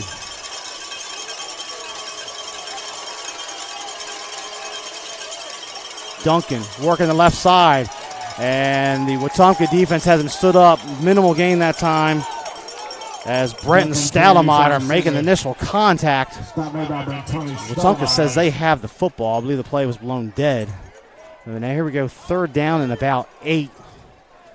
So we haven't seen Stanhope Elmore complete a pass. You would think conventional wisdom maybe throw it, but they are in field goal range too at this point, and that could give them a 2-score lead. Yeah, field goal does a lot for you right now, especially with Wetumpka only having 13 points. Well, my money's on Rhines pulling the football here. We've seen this time and time again. Play clock's down to 5. They're going to have to call a timeout.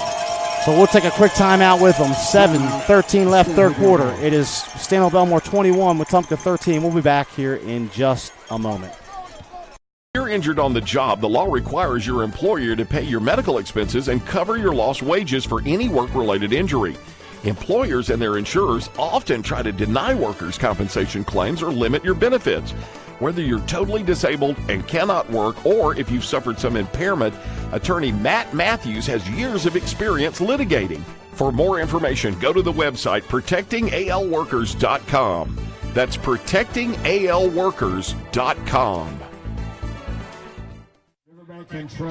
Welcome back to Hohenberg Field, where Stanhope Elmore is facing a 3rd down and 8 on the opening possession here of the third quarter. Ball resting at the Wetumpka 18-yard line. My name is Kane Young here with Joseph Sims. Just a huge play here for Stanhope Elmore. They might have 2 downs to get this. They're definitely in field goal range for Persetti at this point, so a lot of stake on this 3rd down for the Mustangs. Yeah, and honestly, I wouldn't know what the call here is. If you get it close, maybe go for it on 4th down. You've got the big back Duncan, who's been really doing whatever he wants in the trenches. But 3rd and 8, I would say put it in the air, but every time I say something, they do the exact opposite. We got trips to the left one of the few times tonight here for Stanhope Elmore. Bradford's off to the bottom of the screen on his right. Duncan offset to the left. A lot of noise down below us here from the home fans with the cowbells and the air horns and sirens. Persetti's going to take it himself, runs, and he's not going to have anything happening this time as big number 5 making the play. Trailer for Wetumpka, and it's 4th down, and it's going to be a field goal situation for the Mustangs. Well, I thought Ryan's, he was running the option there with Duncan behind him. I thought he should have pitched. He faked it, tried to fake the defense out, and it didn't work. Probably should have pitched there and give Duncan an opportunity on the outside, but they're going to bring out the field goal unit here. All right, Persetti's on to kick it. Dalton Smith, the holder, is back in there. Good to see him back on the field. This will be a 35-yard attempt for Persetti. He won the game last week against Smith Station at the buzzer on a made field goal. Good snap and spot. Kicks up, has plenty of distance, and it is no good. Wide left as the home stands erupts, as the Wetumpka defense is able to make a stand, bend and bend and bend, but they don't break, and they get the goose egg on the scoreboard here, so an opportunity presents itself now for the Wetumpka offense.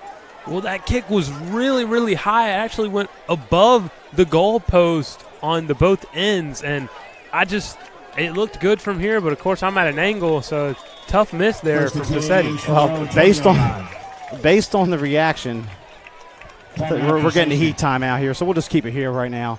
So we had a timeout just a moment ago, but based on the reaction, you could hear the visiting fans erupt like it was good, because that ball just hung up there forever. It was like a high fly ball just hanging there. And then the signal was no good, and then the students to our right in the home stands made a lot of noise here. Nonetheless, big opportunity here for this Wetumpka offense. They're down 8, 1 score. Stanhope Elmore with an impressive drive that goes 60 yards, but it can't cash it in. And now the shift turns back to Taekwon Rawls, and what can he get done here for this offense? Yeah, he's been the whole offense so far, and I'm interested to see what Stanhope's defensive adjustments are and how to contain him, because that's really what's killing him right now is when he gets out of the pocket and breaks down around him and he starts scrambling. So maybe put 2 spies on him, contain rush, 4-man rushes, see what they do here on this drive. Trips to the far side to start the formation. Thomas gets it. He has a blocker in front of him, has some room. Thomas, stiff-armed out to about the 30-yard line. That's 10 yards and a 1st down. One of his better runs of the night here for Terrence Thomas. And a 1st down for Wetumpka. When you get a lot of attention from a defense on one guy like Taekwon Rawls, when you run that fake, a lot of defensive attention will shift towards him, and it opens up back across for Terrence Thomas. He gets a good run there on 1st down. 1st and 10 at the 30. We're halfway through this rapidly moving third quarter here. Counter back again. Thomas follows his blocker, very patient. He's able to sneak through there for 4 yards before the Mustang defense closes in. Whitlow on the tackle for Stanhope Elmore, bring up 2nd down and about 6. Boy, Whitlow's been around the ball all night long, no matter who has it. Really can erupt on a game. So Thomas had the big 15-yard runner before halftime, had a nice run. Gets the first 2 carries here to start the third quarter. This time the Mustang defense adjusts. They got a lot more men closer to the line of scrimmage here on 2nd and 6. Wetumpka shifts to formation. Play clock down to 5 seconds.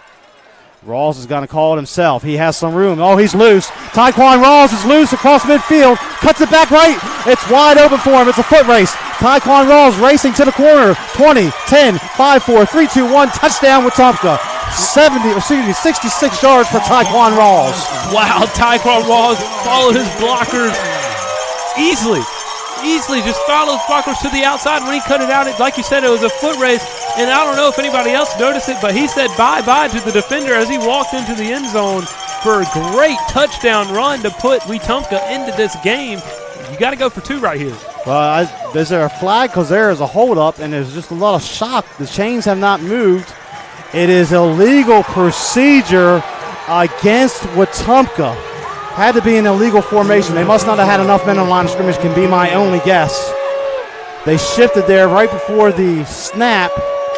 I don't see the flag. It came from the far side of the field over there at the 34-yard line. Like you said, it had to be too many men in the backfield. Something, not enough men on the line of scrimmage when they shifted the tight end and the blocking back, the H-back. They've been doing that look all night, though. And Rawls, 66 yards.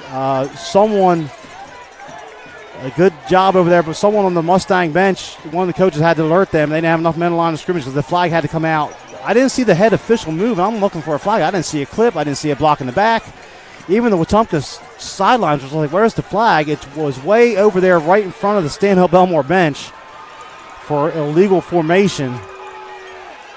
So they'll mark it back 5 yards and second down and 11. So all that excitement for naught. Nevertheless, the Wetumpka cheerleaders are still going to throw those footballs into the crowd off to our left. So they'll empty the backfield here. Wetumpka's got to regroup quickly. They empty the formation. Bowman's a quarterback now. They're going to run the same play almost. Bowman's loose the crowd. He jumped over the pile. Boy, that one opened up for him too. Luckily for Stanhope Elmore, Anthony Toby able to get a hand on the foot there and bring him down, but it picks up about 9 yards, 10 yards, bringing up third down and short. Well, Bowman ran the Wildcat offense when Tyquan Rawls went out last week, so his experience in it looks like he's going to stay at the quarterback position for this play here. Rawls trying to catch his breath after that 66-yard run. He's been playing defense. Bowman's going to get it again. Can he cut it up? He's forced outside. He goes out of bounds. He's not going to have a first down. Nice job by the Mustang defense to string that out.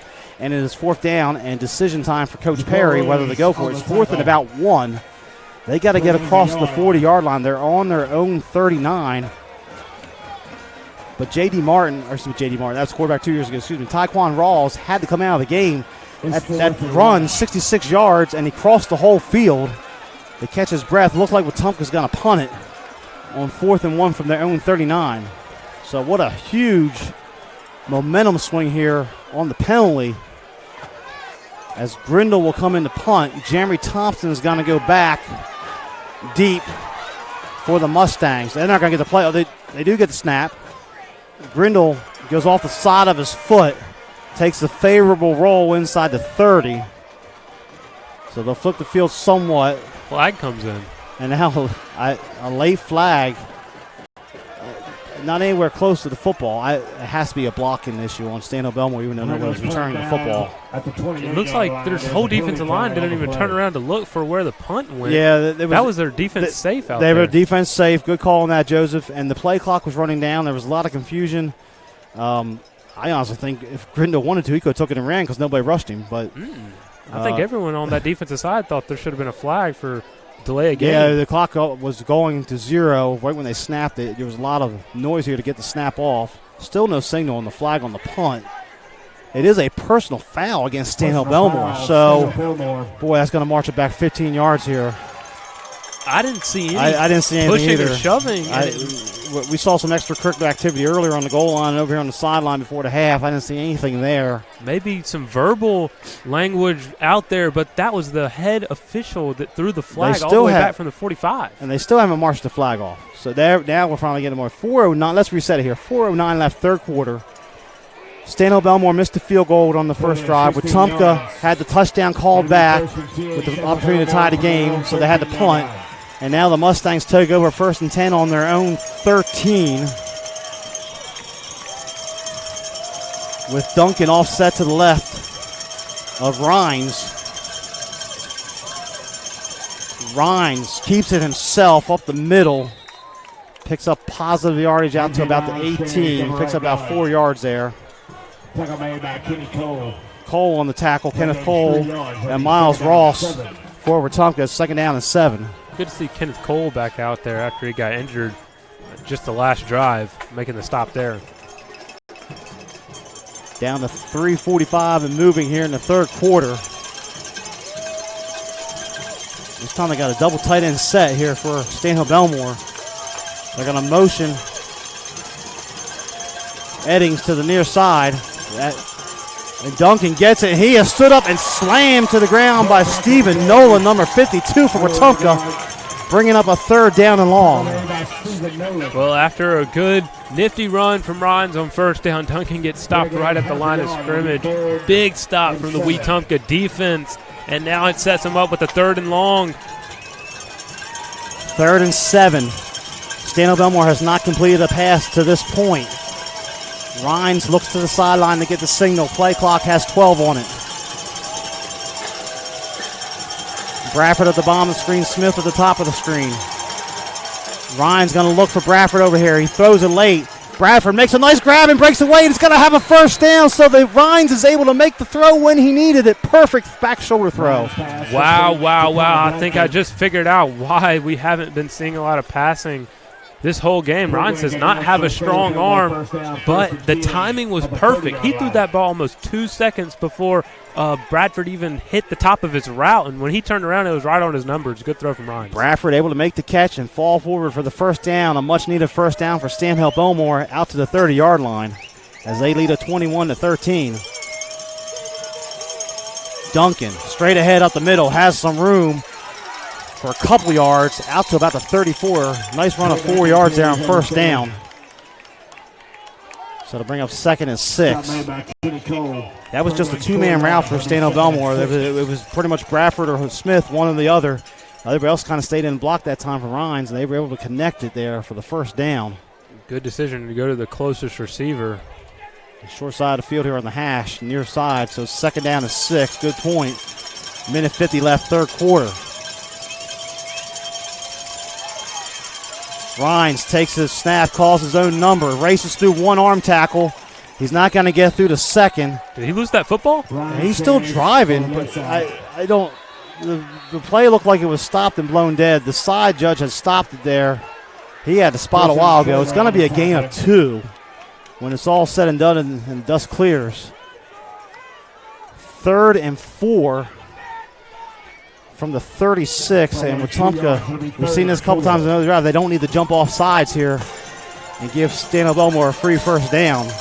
Play clock's down to 12 seconds. They're going to have to get the play in and hurry up as that war chant by the Wetumpka band starts off to the right. A lot of noise below us. For some reason, the play clock reset. I don't understand it. Rhines hands it off. No, Rhines pulls it himself. Has the 1st down. What a run. 8 yards and another 1st down for the Mustangs. No way Rhines is over 200 pounds, but he runs like he is. He's called his name multiple times on 3rd down, and it's a good point that you mentioned that they reset the play clock. I don't think they got that off in time if that play clock doesn't reset. It was down to like 7 or 6, and it went back to 25, and it allowed them to get the snap off. And we have officials, AHSA certified officials on the clock and the play clock and the game clock. Here's 1st down run to Duncan. Works that left side. He has a head of steam and a lot of room, and Duncan's loose across the 40. 17 yards and another 1st down for Stanhope Elmore. First big run for Duncan in this half, and it's just been waiting and waiting and waiting. He's not had the room that he's had in the first half up the middle, but when he hits that edge and gets the head of steam going, there's not much that can stop him. 1st and 10, clock stopped, 21 seconds left in the 3rd quarter. Good old Sally sideline got him that time. Ball resting at the 37 of Wetumpka. Right now, Wetumpka putting 8 in the box. They're man-to-man on the outside with 1 safety in the middle of the field. Duncan, left side, has some room. Good blocking there by that offensive line. He's going to fall forward to the 31. 7 yards, and that play's going to take us to triple zeros here to end the 3rd quarter. A scoreless 3rd quarter. A lot of action, no score. At the end of 3 here on the Extermatech Pest Control Game of the Week, it is Stanhope Elmore 21, Wetumpka 13. Or you're watching the Montgomery Sports Network. Extermatech Pest Control is a small, passionate, and powerful team. If you have bugs bugging you, join the Extermatech family and have peace of mind that comes from the expertise of a professional company and enjoy their personal service. Extermatech is locally owned and operated. They've been bugging the competition for over 15 years. Each and every customer is important to them. Customer service, their #1 goal. Call Extermatech 334-209-4590. All right, Monroe, you ready? Monroe.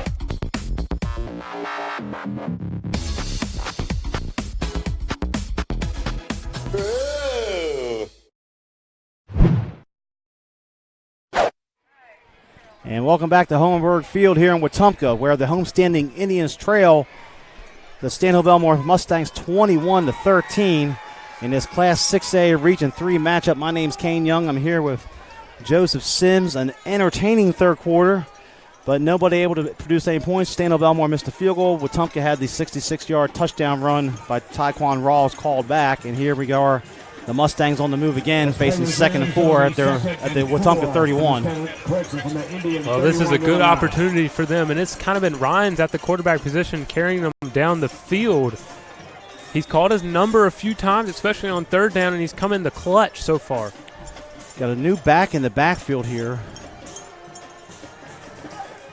Looks like it's 28, Antonio Trone for the Mustangs, a fresh set of legs to start this 4th quarter.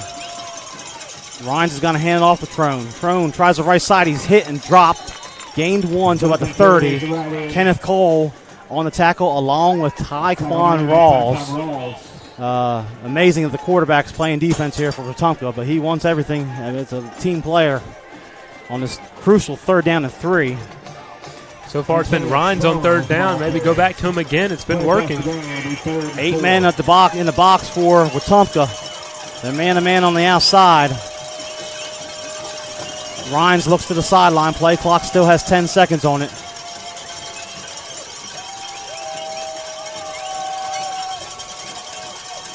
Trone gets the handoff. He's hitting the backfield. He spins around of it though and has loose across the 30. Trone, 25, gonna get out of bounds and have the 1st down. He was hitting the backfield. I think it was Rawls that was unable to bring him down, but Trone with the fresh legs spins out of it and picks up a crucial 1st down for Stanhope Elmore. Wow, wow, wow. Just when you think he's down, he's running down the sideline, getting the 1st down on 3rd down. What a play from Trone as he's going to exit out, and Duncan's going to come back in. So 1st and 10, a fresh set of downs for the Mustangs. They're at the 23-yard line, and once again, they're in Presetti's field goal range. They lead it by 8, trying to get that 2-score cushion again. Duncan, straight up the middle. Got a head of steam across the 20. Body blow after body blow after body blow. You just have to wonder how much that Wetumpka defense has left in it in the middle of the line. They really need some sort of big negative play behind the line of scrimmage. Well, you're wondering how much the Wetumpka defense has left in him. I'm wondering how much Duncan has left in him. He has carried the football almost 25 times tonight. And if I remember correctly, I think Duncan got hurt in this game last year. Stanhope Elmore had a ton of injuries on offense in that game, but found a way to win on the Marlon Hunt strip late in the game to defeat #1 Wetumpka. This time they lead it by 8 with 10.5 left in this contest. 2nd and 5 at the 19. Rhines has trouble with the snap. Rhines trying to outrun Rawls. He cuts back, and Rawls makes a great open field tackle, quarterback on quarterback at the 21-yard line. Well, Rawls has been winning the offensive battle on the quarterback on quarterback, carrying his offense. Rhines trying to get on the outside of Rawls there, and he wrestles him down for a great open field tackle. 3rd and 6, not in the situation you want to be in. You might have to go through the air again on the back shoulder. We saw him hit Bradford to get out of the hole. The only completion so far in this game. 3rd and about 7. They got to get to the 13. The Mustang offense looks to the sideline for the signal. Play clock still has 12 on it. A field goal does a lot right here in this situation with 9:30 to go in this football game. Rhines is going to put it up. He's looking for Bradford on the corner of the end zone there. Throws it late. Bradford high points the football. He comes down with it for the touchdown. What a throw and catch. What a catch from Bradford. He went up and beat the defender in the jump ball situation. Strong hands. Good, strong throw from Ryans right there. He really proved me wrong on his arm strength. And just like that, the Mustangs up 27-13. Pressetti to come on to get the extra point. The 2 times they needed a throw tonight. Ryans was able to hit Bradford both times. They were able to connect, and the Mustangs have seized control of this game with 9:28 remaining. Pressetti on to attempt the extra point. He missed the field goal earlier on the opening drive of the third quarter. Good snap and spot. Kick, of course, has plenty of legs, and it's good. There's a flag that comes in late as Pressetti extends the score now to 28-13. What a play call from the Stanhope offensive coordinator. You know, you've been running the football all night long. You've only completed 1 pass on a 3rd and 6 situation, much like what you're in front of now. And you're saying, listen, I'm going to throw it to the end zone. I'm going to trust my quarterback to put it where only my guy can get it. And if it's incomplete, I'm going to send the field goal unit out there and make it a 2-score game. And if it's a complete, I'm going to make the cushion even bigger, 28-13. What a throwing catch. And threw it where only Connor Bradford was going to come down with it. He high-pointed the football and he was able to score it. But Ryans has put the ball on the money twice. We've seen him throw some one-hoppers out there a couple times. But when push came to shove and they needed a play, he delivered perfect passes both times. Both on the ground and in the air. He's trusted himself on 3rd down, coming in the clutch. So the penalty was against, I think it was running into the kicker, so Stanhope Elmore will kick off from the 45-yard line. 9:28 left as the Mustangs, 5 yards. 9.5 minutes left from maintaining first place in Class 6A Region 3. They will host Selma next week, and then they get Opelika at Foshie Henderson Stadium the week after that. Pressetti's kick is away. Thomas is going to watch this one sail into the end zone for the touchback, and the Indians will start on the 20-yard line. The Stanhope Elmore has not won a region title since 2004. They have not hosted a home playoff game, I believe, since 2010. Well, a win tonight is going to give them that home playoff game, and they're going to be in position to win a region championship in 2 weeks if they can get this last 9:28 off the clock. Yeah, and they're going to come up big on defense like they have all night, mixing in their coverage, confusing Taekwon Rawls. Here's a toss to Thomas, near side. He's hit, crosses 25, nice pickup on 1st down, picks up about 6 yards that time. As number 23, Jeremy Thompson, comes flying up for the tackle. Thompson went for the ball right there, but Terrence Thomas did a good job of holding on and maintaining possession. This is a ball-hawking defense. They have a lot of interceptions this year. That defensive line is very stout. They've kind of sat back in a lot of coverage tonight, and it's worked out for them. There's a pass out here to Davis on the left side. Davis in a one-on-one situation. Davis is going to spin his way out of bounds. I don't think he has the 1st down based where he went out. Nope, he's going to be just a hair short, it looks like. Bring up 3rd down in about a half yard. Stops the clock momentarily. But Wetumpka's doing 2 things here. They're playing against Stanhope Elmore at this point, down 2 scores, and they're also playing against the clock. They're going to give him the 1st down on the spot. So he just they just had to touch the 30-yard line, so I guess I'll give it to him. So 1st and 10.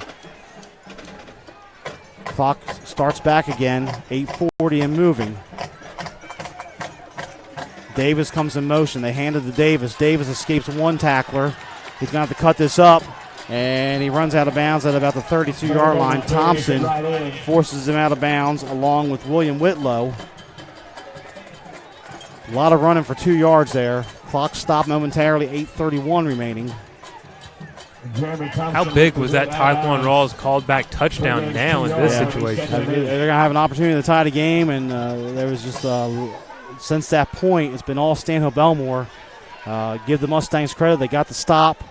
I think it was a 4th and 1 situation. And unfortunately for Rawls, he couldn't come back in the game. He needed a break there. 2nd and 8. Rawls throws left side as a man wide open. It goes off the hands of Malik Davis. He tried to run before he caught the football. And now they'll bring a 3rd down and 8. He had the slant early in the game. He wasn't looking for it, hitting right in the numbers. It was a nice throw by Rawls. This again was a nice throw by Rawls, putting it out in front of him, giving him the opportunity to catch and run. But I think he was thinking more about the run than the catch. So 8:25 left. Clock will start on the snap. 2 receivers to each side again here for the Indians. A too-high safety look here for the Mustangs on defense on 3rd and 8. Rawls looks, throws out here again. He has a man. Nice catch, nice move. And that's going to be a first down for number 17, Brandon Bowman. 14 yards and a first down for Wetumpka. It's been Connor Bradford for Stanhope in the 3rd and long situations, and it's been Brandon Bowman for Wetumpka in the 3rd down situations, and he's come in clutch. And we got an injured player for Stanhope Elmore. I believe it is T.J. Jackson. It looks like a cramp issue. As the trainer comes out here quickly. 8:17 left. Yeah, they're trying to stretch him out. It is hot. No air, no breeze at all. No Drew breeze, no breeze of any kind up here tonight in the press box. It is hot and steamy here. 102 degrees in Montgomery. You know, some of you around the country probably have nice fall, crisp weather. We just have like a second season of pollen right now. Must be nice to have cold weather. You know, T.J. Jackson actually came up limping a few plays ago, and you mentioned there's no breeze, no Drew breeze. That really hurt my fantasy team when he went down. Hey, Teddy Bridgewater played a well of a game last week against the Cowboys on Sunday Night Football, so the Saints defense is tough too. I looked to Gardner Minshew to carry my team now. What a legend. So it'll be 1st and 10 here for the Indians on their own 44. But a nice throw and catch. Bowman able to pick up some extra yards there. Right now, Stanhope Elmore wants to keep everything in front of them. They got the 15-point cushion. They'll empty the backfield for the moment for Rawls. Thomas goes in motion. They fake the handoff. Heavy pressure. Rawls escapes it. He's loose again. Across the midfield. There goes Tyquan Rawls and goes out of bounds to conserve the clock. That is just a very good, unselfish high school football player. That man's playing defense. He's playing quarterback.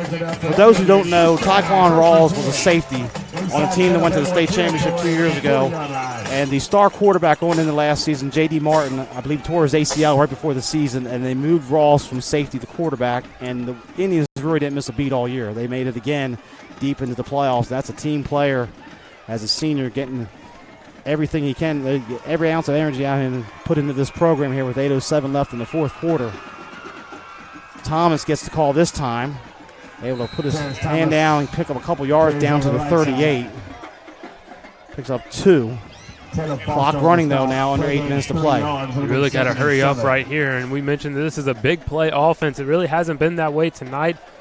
A lot of steady drives up and down the field. Not a lot of them have come in to the points, but you got to really start thinking about end zone shots, deep threats, out routes, getting the ball out quickly and plays towards the sideline and stopping the clock, even with 7:30 on the clock. 30 seconds in between snaps this time. Rawls looking to put in there. Here's heavy pressure. Gets a block there. He throws it deep. He's looking for Davis down there. He has Davis. Breaks away. And Davis tries the one-hand catch. Can't come up with it. Great effort by Malik Davis. It didn't look like he had a chance for that football, but he was able to sprint and get a hand on it at the last second. Well, I don't think it would have counted either way. Malik Davis was out of bounds, and he was the first person to touch the football, so I think there should have been a flag right there. The referee was right there looking at it, but he didn't throw his hat as they normally do. 7:19 left, clock stopped, 3rd down. This is definitely 4-down situation, so should the situation warrant. Coach Perry making some late substitutions here. Play clock's at 10. They don't want to burn a timeout. They're going to have to hurry. 5 seconds. 3, 2, 1 to get the snap off. Rawls looking. 4-man rush for the Mustangs. Rawls throws late. Has a man over here. It is complete again to Bowman on the near sideline. He's out of bounds at the 33. It's short of the first down. It's going to bring up 4th down in about 4. It stops the clock. It makes 4th down manageable, but the Indians have to convert here. They really do, and there should have been another flag on that play. Malik Davis on the outside was not set for a good second before the ball was snapped, so a little bit of sloppy play looking at the clock. The clock is not their friend right now, and you've got to play against it. So we're going to take it. There's a timeout. We'll keep it right here. The 4th down situation coming up. 4th down and 4. We've seen Bowman step up in a couple of these situations. We've seen Davis get open. we haven't seen a lot of blitzing out of Stanhope Elmore. Maybe they might go after him this year. Of course, when Rawls breaks that first wave, I mean, it's just a lot of running room there. We see the 66-yard run call back, but we've seen some 25 yards, some 30-yard runs. So the Indians have some options here, but 4th down and 4, they got to get to the 30 for the first down. They got to convert this, though, if they want to have any chance of extending this game. Yeah, they really do. And you mentioned the blitz package for the Mustangs. I really don't think they should. I think they should drop and sit on the first down marker and keep everything in front of them, even with 4th and 4. If they blitz Tyquan Rawls, he has the ability to take it to the house. So the ball resting, we'll actually call 4th and 3 now that they set the ball at the 33-yard line. So they got to get at the 30. They'll go trips to the far side. Johnson and Bowman and Davis on the left. Jaleel Johnson to the bottom on the right. Thomas in the backfield. 4-man front. They're going to call Rawls' number. He lowers the shoulder. He has the first down. Nice play call by Coach Perry. Give it to your best player and get out of the way. 5 yards and a first down for Wetumpka. Yeah, just do the QB sweep to the right. Power. Good play call. Put it in your best guy's hand. He gets the first down, and this offense is moving. So the Indians down to the 28-yard line. 7:06 left. Referee wants to reset the play clock, and he does. And now the game clock is whistled in and starts running. Same look defensively on that touchdown to Bowman earlier in this game.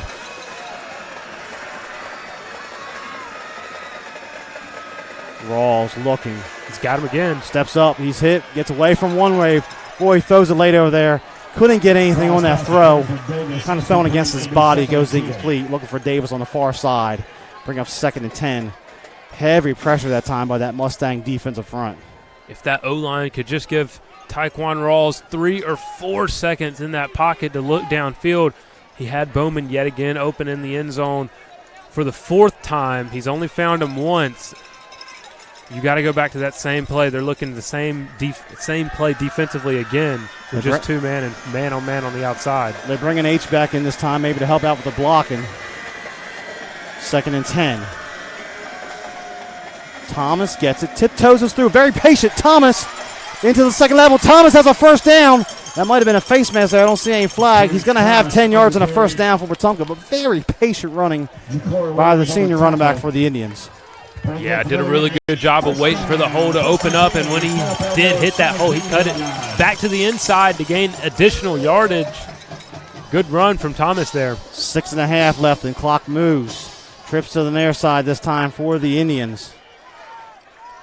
Rawls fakes the pitch. He's going to look to throw.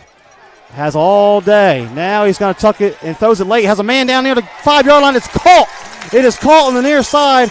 That is going to be Stone Minifield down near the 5-yard line. It's 1st and goal for Wetumpka. Nice throwing catch.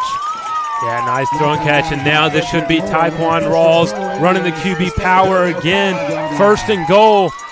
I don't think the Stanhope defense can stop it at this point. 1st and goal at the 5. Clock is wound up and running again. 6:05 and moving. Wildcat with Thomas, maybe? It is Terrence Thomas back there by himself. He's going to work that left side, has some lead blockers. Oh, he stood up after a short gain. A nice job by the Mustang defense. And that's going to, now we got a whistle and a heat timeout. Heat timeout. So let's take the timeout with him here. Let's get a break in. 5:50 left in this contest. Stanhope Elmore 28, Wetumpka 13. You're watching the Extermatech Pest Control Game of the Week. Extermatech Pest Control is a small, passionate, and powerful team. If you have bugs bugging you, join the Extermatech family and have peace of mind that comes from the expertise of a professional company and enjoy their personal service. Extermatech is locally owned and operated. They've been bugging the competition for over 15 years. Each and every customer is important to them. Customer service, their #1 goal. Call Extermatech 334-209-4590. Welcome back to Hohenberg Field, where Wetumpka trails Stanhope Elmore by a score of 28-13. My name's Kane Young, here with Joseph Sims, a Class 6A Region 3 matchup. Wetumpka trying to get this back to a 1-score game. They have 2 timeouts remaining. They face a 2nd down and goal from the 3-yard line. We just saw Thomas in the Wildcat. Now Rawls is back in the game at quarterback. has Jaleel Johnson down to the bottom of the right of the screen. Davis and the other Johnson up to the left. Rawls takes it, opens up for him. He lowers the shoulder, and he is in. Yes, touchdown. Took a while to call it. Touchdown for Tyquan Rawls from 3 yards out, and it is now 28-19. And the all-important extra point here coming up for Wetumpka. As for the moment, it is still a 2-score game. That was definitely the best call for Wetumpka on the goal line. Just let Tyquan Rawls run it in from the power on the right side. Easy run in there, and like you said, an extra point that is all too important. You got to make it to maintain or get it into a one-possession game. Grindle on to attempt the extra point. He had the field goal blocked in the second quarter that kind of shifted the momentum of the game. Davis is the holder. Snap and spots down. Grindle's kick is up, has plenty of distance, and it's good. So our new score, we'll keep it right here. 5:34 remaining. It is Stanhope Elmore 28, Wetumpka 20. Indians have a lot of pride about themselves. They're not going away here. 5:34 left, 2 timeouts. Do we see an onside kick here, Joseph, or do we try to see if Coach Perry wants to try to pin them back, maybe play a little defense? It's going to take Stanhope Elmore probably at least 2, maybe 3 first downs to run this clock out at this point. I trust your defense here. I wouldn't send it onside because, like you said, Stanhope's kicker's great. Precy's great. He can really kick the ball from almost the 40-yard distance. So if you send an onside kick, they get the ball at the 45, get 2 or 3 first downs, and they're set up for a field goal to make it another 2-possession game. So you kick it deep here, you trust your defense, and you try and get the ball back with maybe 2 or minute 50 left on the clock. Well, we saw Wetumpka get the ball back with about 53 seconds before halftime. They scored in 40 seconds. So we know they can go 80 yards in a very short amount of time. So Coach Perry, whatever that looks like they're going to set up for the onside kick, has to be happy with his team responding here. Last week they could not find the end zone in the second half against Prattville. Similar situation. They got behind, couldn't catch up. This time they've been able to answer the call a couple times here against the Stanhope defense. But it looks like they're going to put the ball in the far hash for the moment. And now Coach Bradford's going to take a timeout and make sure he gets his alignment set up the way he wants to. Yeah, that's a good call. Timeout from Coach Bradford. But Coach Tim Perry for Wetumpka's really got to be pleased with the way his defense and his offense has put up fight in this second half, as they couldn't get anything last week against Prattville. And, you know, it's been that kind of way all year with how they've played in the second half, but great halftime adjustments coming in the third quarter, allowing themselves a chance here after going down into the first quarter, 21-6. So what's at stake here? Class 6A, Region 3. Wetumpka needs a win to get a home playoff game in the first round. Both these teams most assuredly will be in the playoffs unless something unforeseen happens in the next 2 weeks. Stanhope Elmore, on the other hand, a win here. They stay in first place, tied with Opelika. They get Selma at home next week at Focia Henderson Stadium. They get Opelika at home the week after that, a game you can see here on the Montgomery Sports Network, for will essentially be the Region 3 championship, and they get Greenville at home in Week 10. They've kind of did all the heavy work on the road early in the season. So Grindle's going to set this up, and still looking for the onside kick. Stanhope has 9 players within 10 yards of the midfield. They got the 2 guys back deep. You know, he's got the ball on the tee almost like an onside kick would be. He doesn't really have it up traditionally. But then again, you can still kick it deep from that ball angle. And they got to have 6. They can't have more than 6 on one side. They got 6 on the near side here, 4 on the far side.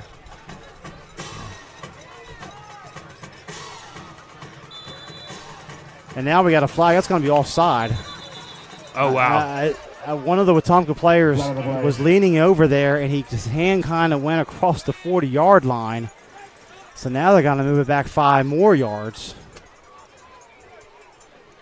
And this is probably a situation they practice every week at Wetumpka. But as good as Wetumpka has been the last 2 years, there's not been a lot of times they've been behind where they needed onside kicks. They've won a lot of dramatic games. They've won a lot of games by blowouts. This is just not a situation they've been in a lot, a whole lot in the last 2 years, which is a credit to their program, the achievements they've had. But trying to get lined up here, they're going to march it back 5 more yards to the 35. So that'll move the front line for Stanhope up to the Wetumpka 45. hands team on there. Got some receivers out there. See Wilson out there. See Bradford out there. Jeremy Thompson out there for the Mustangs. And it takes a bounce, high bounce, and it goes off Thompson's hands. He's able to corral it, though, on the ricochet. Ooh, that ball had to hang up there. I'm sure the coaching staff's heart skipped a beat over there for the Mustangs for a moment. But my goodness, so the Mustangs will get it 1st and 10, 5.5 left. They got to try to chew out this clock. I know head coach Tim Perry really thinks that was the right call, but with 5:30 and you got 2 timeouts on the board, I just think you trust your defense in that situation. Now you've put them at the 45 and 2 or 3 first downs, and they can kick a field goal. So a twin set to the right. We haven't seen that a whole lot out of Stanhope Elmore tonight. Let's see if they flip the formation. They do. Nobody's coming Bradford in the slot. Yeah, no one has him. The safety has him. They're going to hand it off to Duncan, though. Duncan sidestep, spins, driving those legs. And it's a rugby scrum at about the 47-yard line. Gain of 2. Most importantly for Duncan securing the football at this point. Clock continues to run. 5:10. There's still 30 on the play clock, so they don't have to snap until about the 4:40 mark for Stanhope Elmore. This time Smith will flip the formation, come near side. For the Mustangs, Eddings and Wilson, the blocking backs in there. Now Rhines and Duncan look to the sideline for the signal. Play clock still has 10 seconds on it, 4:50 on the game clock.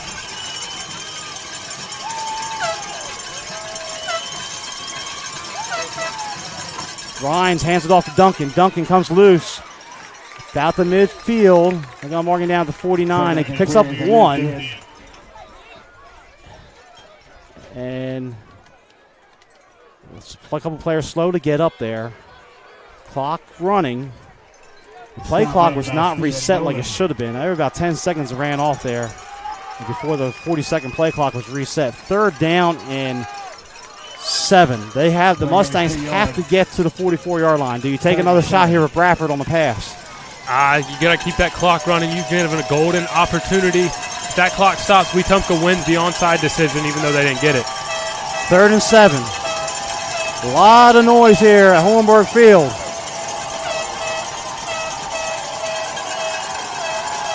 Rhines hands it off. Duncan tries the right side.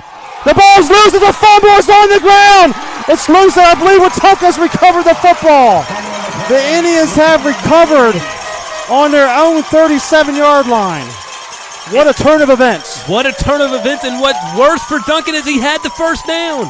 He had it. All he had to do was go down, and he fumbled the football, and Wetumpka recovers with 3:44. They've got life. They got a lot of energy, and they can score and get the 2-point conversion and tie this football game. 1st and 10. They're going to get it on their own 37. Plenty of time, and Tim Perry gets the football back. His Indians do. They don't have to use a timeout. They still got 2 in their back pocket. They're coming out with a trick formation here. They got 4 receivers to the near side.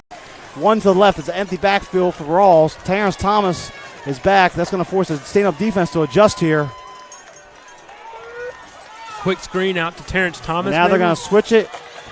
Bowman's going to the back of the formation. Play clock's at 5. They're going to have to hurry up. He's pretty deep. Double pass may be in play right here. Oh, there's some movement out there. Bowman catches it. Bowman's going to look to throw it. He's not going anywhere. Nice job. He throws it late. What? It's intercepted. I thought he was out of bounds. I don't see a signal over here. It looks like it was intercepted by Stanhope Elmore. Jeremy Thompson, who we highlighted in the pregame show. There was just a whole sequence of events there. It looked like there was movement before the snap. There was some confusion on the defense. It looked like Bowman has stepped out of bounds before he chucked it up there. And Thompson, Johnny on the spot, steps in front and gets the interception. Well, Bowman had his receiver deep to Lil Johnson running the post, but he did step out of bounds. I think it was pretty clear. And I'll be honest with you, it almost looked like it was 2 forward passes. It was. There was just a lot of confusion there. Nevertheless, the Mustangs get the ball back. 3:29 remaining now. 1st and 10 on their own 40. Let's see if they go back to Duncan. Rhines is going to get it. Duncan's going to block for him. Rhines has some room. There goes Rhines down the sideline. Tiptoeing across the 40. And Rhines has finally run out of bounds at about the 30. It stops the clock, but another all-important 1st down for Stanhope Elmore. And a great lead block by Duncan on the outside there. Yeah, a great lead block from Duncan, but Rhines doesn't stay in bounds like he needs to. He stops the clock with 3:18, but it was a big gain. But they're moving back into field goal range here for Presetti. If it gets to that point, there's 2 timeouts. They still need at least 2 first downs to run this clock out, depending on how fast they get them in the sequence of downs. It's 1st and 10 at the 27-yard line. Duncan goes back into the pistol set behind Rhines. He has the 2 blocking backs there. Duncan gets it straight ahead. Falls forward to about the 26. That play picks up 2. Coach Perry looks at the clock. He's going to hold on to those timeouts for the moment. As he should. It's 2nd down and about 8. 30 on the play clock, 3 minutes on the game clock, so the Mustangs have to snap this with about 2.5 remaining. Wetumpka's going to need another miracle to stay in this football game, and I'm still mind-blown on the interception from Bowman. I think it was a forward pass. I think he was out of bounds. Yeah, just a weird sequence of events. A fluke play right there, but it puts Mustangs in a great position to put this game away. 2nd and 8. Wetumpka having a hard time getting lined up. Rhines keeps it. Right, has Duncan blocking. Rhines sneaks through there to the second level. Rhines is going to have the first down for Stanhope Elmore as he moves inside the 15-yard line. That kid, he is not a fast runner, but he must have some leg strength. He is very strong in the lower body to move that pile forward each time. Yeah, he carried at least 3 Wetumpka defenders past the first down marker to get the first down and set up for a 1st and goal here. It's been all Rhines on this drive. Duncan leading the way in the blocking schemes. Well, this is it. Wetumpka's going to have to use their timeouts to get a stop here. 2:10 remaining, 15 on the play clock. Duncan lines up again behind Rhines on this first down play. Oh, bad snap. It's loose on the ground. Duncan wisely falls on it. It'll bring up 2nd down and long. Coach Perry takes his timeout. Clock stop, 1:48 remaining. So the snap goes off Ryan's hands into Duncan's. Duncan correctly falls on the football. Good play there. That'll bring up 2nd down and long. But at this point, possession is the most important thing for Stanhope Elmore. Right, and I was just about to say before the snap, you got to preach ball security in the huddle. And just as I was thinking that, Rhines loses the football on the snap, and the snap's been all over the place kind of all night. A little low, a little off to the side. He's done a good job to corral it for the most part, but he loses that one, and Duncan has to fall on it for the big 2nd and 14 coming up. Yeah, that play loses 4 yards, so 2nd and 14. 1:48 left. Wetumpka has 1 timeout remaining. Stanhope Elmore has 1 timeout remaining. Great job of blocking out there. We'll highlight these guys again. Tyler Wilson, number 7, 34, Chase Eddings, those H-backs, kind of hybrid wide receivers, leading the way there on some of those quarterback counters and the run plays for Duncan. Then Duncan with the big block to spring Rhines for the other first down. They got a good thing going with this running game. Stanhope Elmore does here. And we'll probably see a couple heavy doses of Duncan or Rhines again here on 2nd and 14. Be interesting. Maybe they, dare I say, put the ball in the air. Not a chance. It's worked for them. 2nd and 14, although it's probably wide open, but that'd be very risky.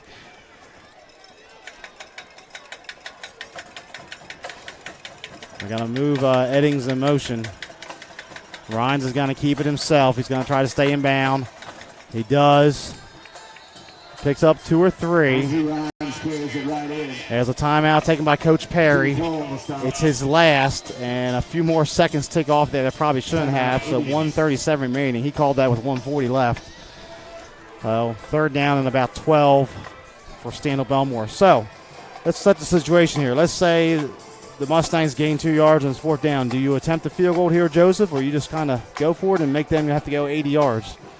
I think I attempt the field goal, make it a 2-possession game, and then force them to score twice with only 1:37 seconds on the clock. Again, Reese's Presetti, whatever, Reese's Pieces, Presetti. He did miss a field goal earlier in this game, so. But he's been money all year. He's made several field goals, made the game winner, a walk-off 37-yarder last week against Smith Station. A game, Stanhope Elmore trailed 17-3 at the half. They tied it up at 17, and when the clock hit 0-0, Presetti had the winning kick. Stanhope Elmore 5-1 on the season. They are 97 seconds away from moving to 6-1 and 3-0 in Class 6A Region 3. as they got a 3rd down and 12. And again, they're going to put Eddings and Wilson to the left side of the formation. Smith off to the bottom of the screen, who the receivers have done a great job blocking tonight for Stanhope Elmore. Duncan gets it. Tiptoes up there, nothing happening. He stops short. Now Wetumpka cannot stop the clock. So Stanhope Elmore can run this down to about 50 seconds. I would assume Coach Bradford will probably run it down and call a timeout and then make a decision, bleed out every second of this clock that he can. I think you trust your kicker here and send out the field goal unit. It's in the middle of the field, so they're right there in the middle. And, the last kick, the Mustang fans thought he made it, and then they said no good. And then the Wetumpka fans erupted. And then Tyquan Rawls broke off a 66-yard touchdown run. Looked like he was going to tie the game, but there was an illegal procedure penalty. And next thing you know, Stanhope Elmore was able to get a stop and a score, and that's kind of kept that 8-point margin most of the night. Timeout, Stanhope Elmore, 49.9 remaining. 28-20 lead. Last year, it was under a minute left when Marlon Hunt stripped the football and raced 85 yards for the winning score as number 1 Wetumpka was shocked by Stanhope Elmore, 34-28. Tonight has just been a workmanlike effort by Stanhope Elmore. They've been in control of this game for a while. Ever since that blocked field goal, it looked like Wetumpka was getting control there of this game in the second quarter, the block kick, and since that point, Stanhope Elmore has been able to keep at least that 8-point cushion, sometimes stretching it to 15. Yeah, every time they think they're going to put this game away, Wetumpka comes fighting back. So this would be kind of the nail in the coffin if they make this field goal here. So that's big play for Wetumpka. You got to go for the block. And that's what I worry about with a block kick. If something happens, we saw the return for Stanhope Elmore. That kind of shifted the game. Instead of Wetumpka being ahead 9-7, next thing you know, Stanhope Elmore was up 14-6. But Persetti's coming out there to kick it. And when they spot it, it's going to be about 33, 34 yards. The holder is Dalton Smith. Watch out for Rawls on the near side here coming off the edge. No timeouts left for either team. Persetti, 33 yards kick. Snap, spot, kick, up. And it is wide right, no good. Wow. I think somebody got a hand on that. There's no way he missed it wide right. Yeah, and he didn't have a lot of distance on it. It looked like it was short. Almost maybe he tried to aim it. I'm not sure. Nevertheless, Wetumpka has life. 44 seconds, no timeouts. As you're watching the Sturman Pest Control Game of the Week here on the Montgomery Sports Network, my name's Kane Young here with Joseph Sims, excuse me. So they got to go 80 yards, but there is life for the Indians. And Rawls will be a quarterback again. We saw the interception on the trick play where Bowman tried to sneak it down the field. Rawls escapes. When he escapes, he tries to cut it back to the middle. He's got to remember, I can't do that. I have no timeouts. Clock is under a minute. You got to get out of bounds every situation. Rawls looks. It's a quarterback draw. It's a called quarterback draw. Can he get out of bounds? Can he get the first down? He does. He has the first down. Stops the clock. 35.7 left. And there's an injured player for Stanhope Elmore, slow to get up. That was number 6. Slow to get up for Stanhope Elmore, but quickly Rawls is going to snap it and spike the ball. 29.2 left. Yeah, they got Jeremiah Daniel having to come off holding his shoulder. Good job by him to get up and not give them the free timeout, as they were just spiking the ball, and it took about 5-6 seconds to get the ball spiked. Play clock at 25. They're going to have to hurry up here, get a play in. Davis comes out of the game here on the near side. They still got to go 68 yards at this point in 29.2. And then they would need the 2-point conversion after that. Yep. And I literally just said right before that play, he can't cut it back into the middle. He's got to get out of bounds, and he cuts it back to the middle and doesn't get out of bounds. With the quarterback run, he's got the corner here. Rawls has some room, and he runs out of bounds for 7-8 yards. So at this point, Stanhope Elmore will trade 5 seconds for 7 yards the rest of the way down the field. Clock stopped, 24.6 left. And that's one where early in the game, Rawls probably could have cut that back. That would have been a 20-yard gain, but getting back to your point, he wants to get out of bounds and conserve the clock as best he can. They're playing man-on-man on the outside with 2 free deep safeties, and that post to the outside has been open to Bowman. Look for it here. Rawls throws. Oh, his receiver fell down. He overshoots him over here on the near side. And that'll bring up 4th down. He's looking for Terrence Thomas. 4th down and 4. They got to get out to the 42. 20 seconds remaining. This is it. Wetumpka needs a 1st down. They extend the drive. Stanhope Elmore trying to get the stop. A lot of noise coming from the visiting fans now here in this final 20 seconds. About maybe 4 plays left in this game potentially. They're going to go trips to the left far side, 2 receivers to the near side, which is Johnson and Thomas. Play clock's at 5. Ross is going to have to hurry up. I don't think he's aware. They snap it with 1. 4-man rush. Rawls steps up. He's hit. He's got to be on line. It is going to be T.J. Jackson with the big sack. And the Stanhope Elmore Mustangs are going to win this game by a score of 28-20. An impressive road victory for Coach Bradford and the Mustangs. Well, Rawls probably could have escaped and gained at least 15 yards if there was time on the clock, but he knew he had to stay in the pocket and try and push the ball downfield. It looks like they had 4 verticals going down the field, but just no time in the pocket. T.J. Jackson gets the big stop. 28-20, Stanhope Elmore is going to win for the 2nd consecutive year. An impressive road victory tonight for the Mustangs coming over here. They jumped out early, had the good running game going with Duncan and Rhines. Bradford stepped up, made a couple big catches in this defense. Jeremy Thompson, T.J. Jackson, a couple of the guys we highlighted early in the game making some plays.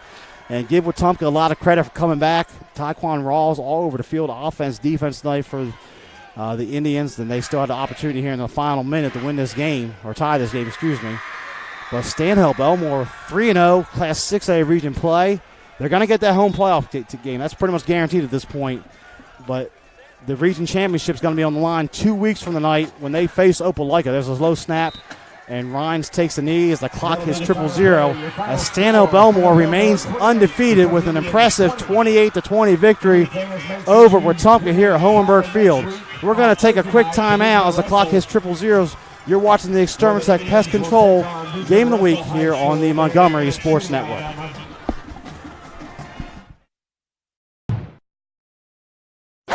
Extermatech Pest Control is a small, passionate, and powerful team. If you have bugs bugging you, join the Extermatech family and have peace of mind that comes from the expertise of a professional company and enjoy their personal service. Extermatech is locally owned and operated. They've been bugging the competition for over 15 years. Each and every customer is important to them. Customer service, their #1 goal. Call Extermatech 334-209-4590. If you're injured on the job, the law requires your employer to pay your medical expenses and cover your lost wages for any work-related injury. Employers and their insurers often try to deny workers' compensation claims or limit your benefits. Whether you're totally disabled and cannot work, or if you've suffered some impairment, attorney Matt Matthews has years of experience litigating. For more information, go to the website protectingalworkers.com. That's protectingalworkers.com. All right, Monroe, you ready? Monroe!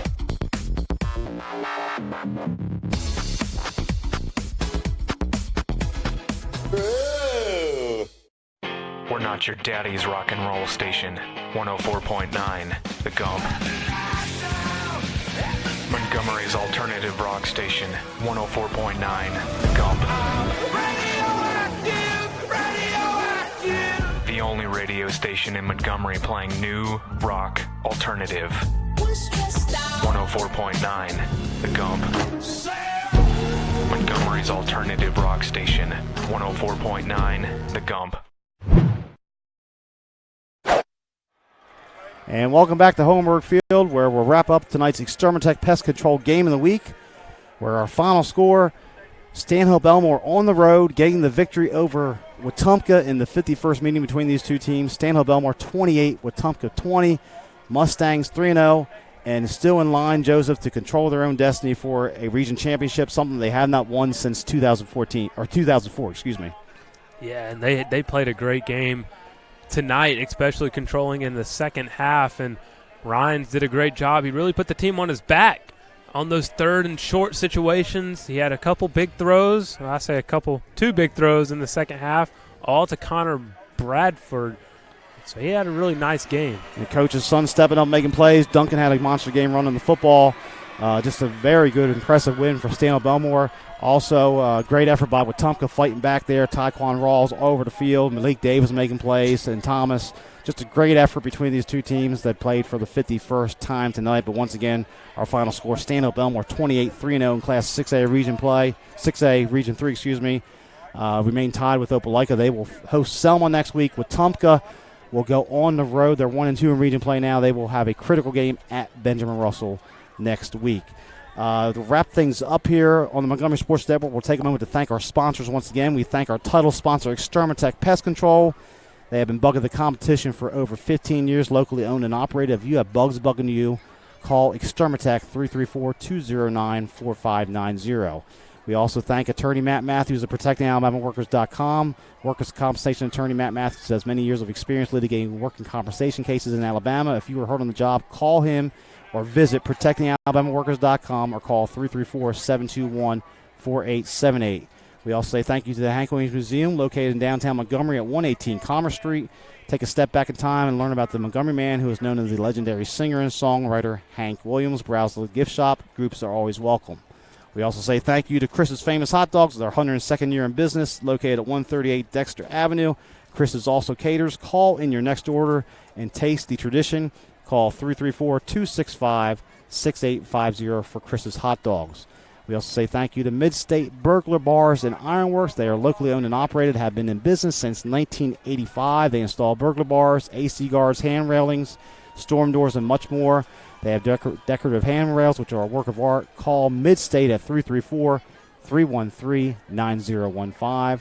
We say thank you to La Zona Rosa Mexican Cafe, located at 2838 Zelda Road. Just business from downtown Montgomery. You can build your own lunch and dinner selections and updated menus.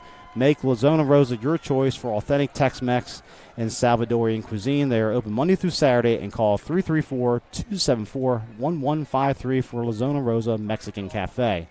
We also say thank you to Delta Printing and Sign Company. They've been in business since 1979, locally owned and operated, family-owned, a second-generation business that takes pride in their roots and their printing needs for their customers. They try to stay within your budget. Let Delta do it. Call 334-271-COPY. We also thank our media partner, the stations of Blue Water Broadcasting, News Talk 93.1, KISS FM, 97.9 Jams, Bama Country 98.9, Yo 100.5, Classic Country The Possum, 104.9 The Gump, and 107.1 The Vault. They are local folks helping local business. Call them today and let them help your business. 334-244-0961. And also a thank you to Mac the Camera Guy, MacTheCameraGuy.com, for all your photo booth needs for weddings, corporate events, proms, birthday parties. Visit MacTheCameraGuy.com. We thank all of our sponsors here on the Montgomery Sports Network. As always, when you see them this week, tell them we sent you. We appreciate their business and bringing local high school football to you here each and every Friday night on the Montgomery Sports Network. So we'll wrap it up here. Final score once again from Homework Field. It is Stanhope Elmore 28 with Wetumpka 20. My name's Kane Young for Joseph Sims. Joseph, it's great having you here again this week. Awesome game. Great to have you back here again. Next week we'll be on the road for Marbury hosting Jemison, and then in 2 weeks we'll have that region championship game between Opelika and Stanhope Elmore from Millbrook and Foshie Henderson Stadium. So thank you for watching tonight. Good night. We'll see you next week.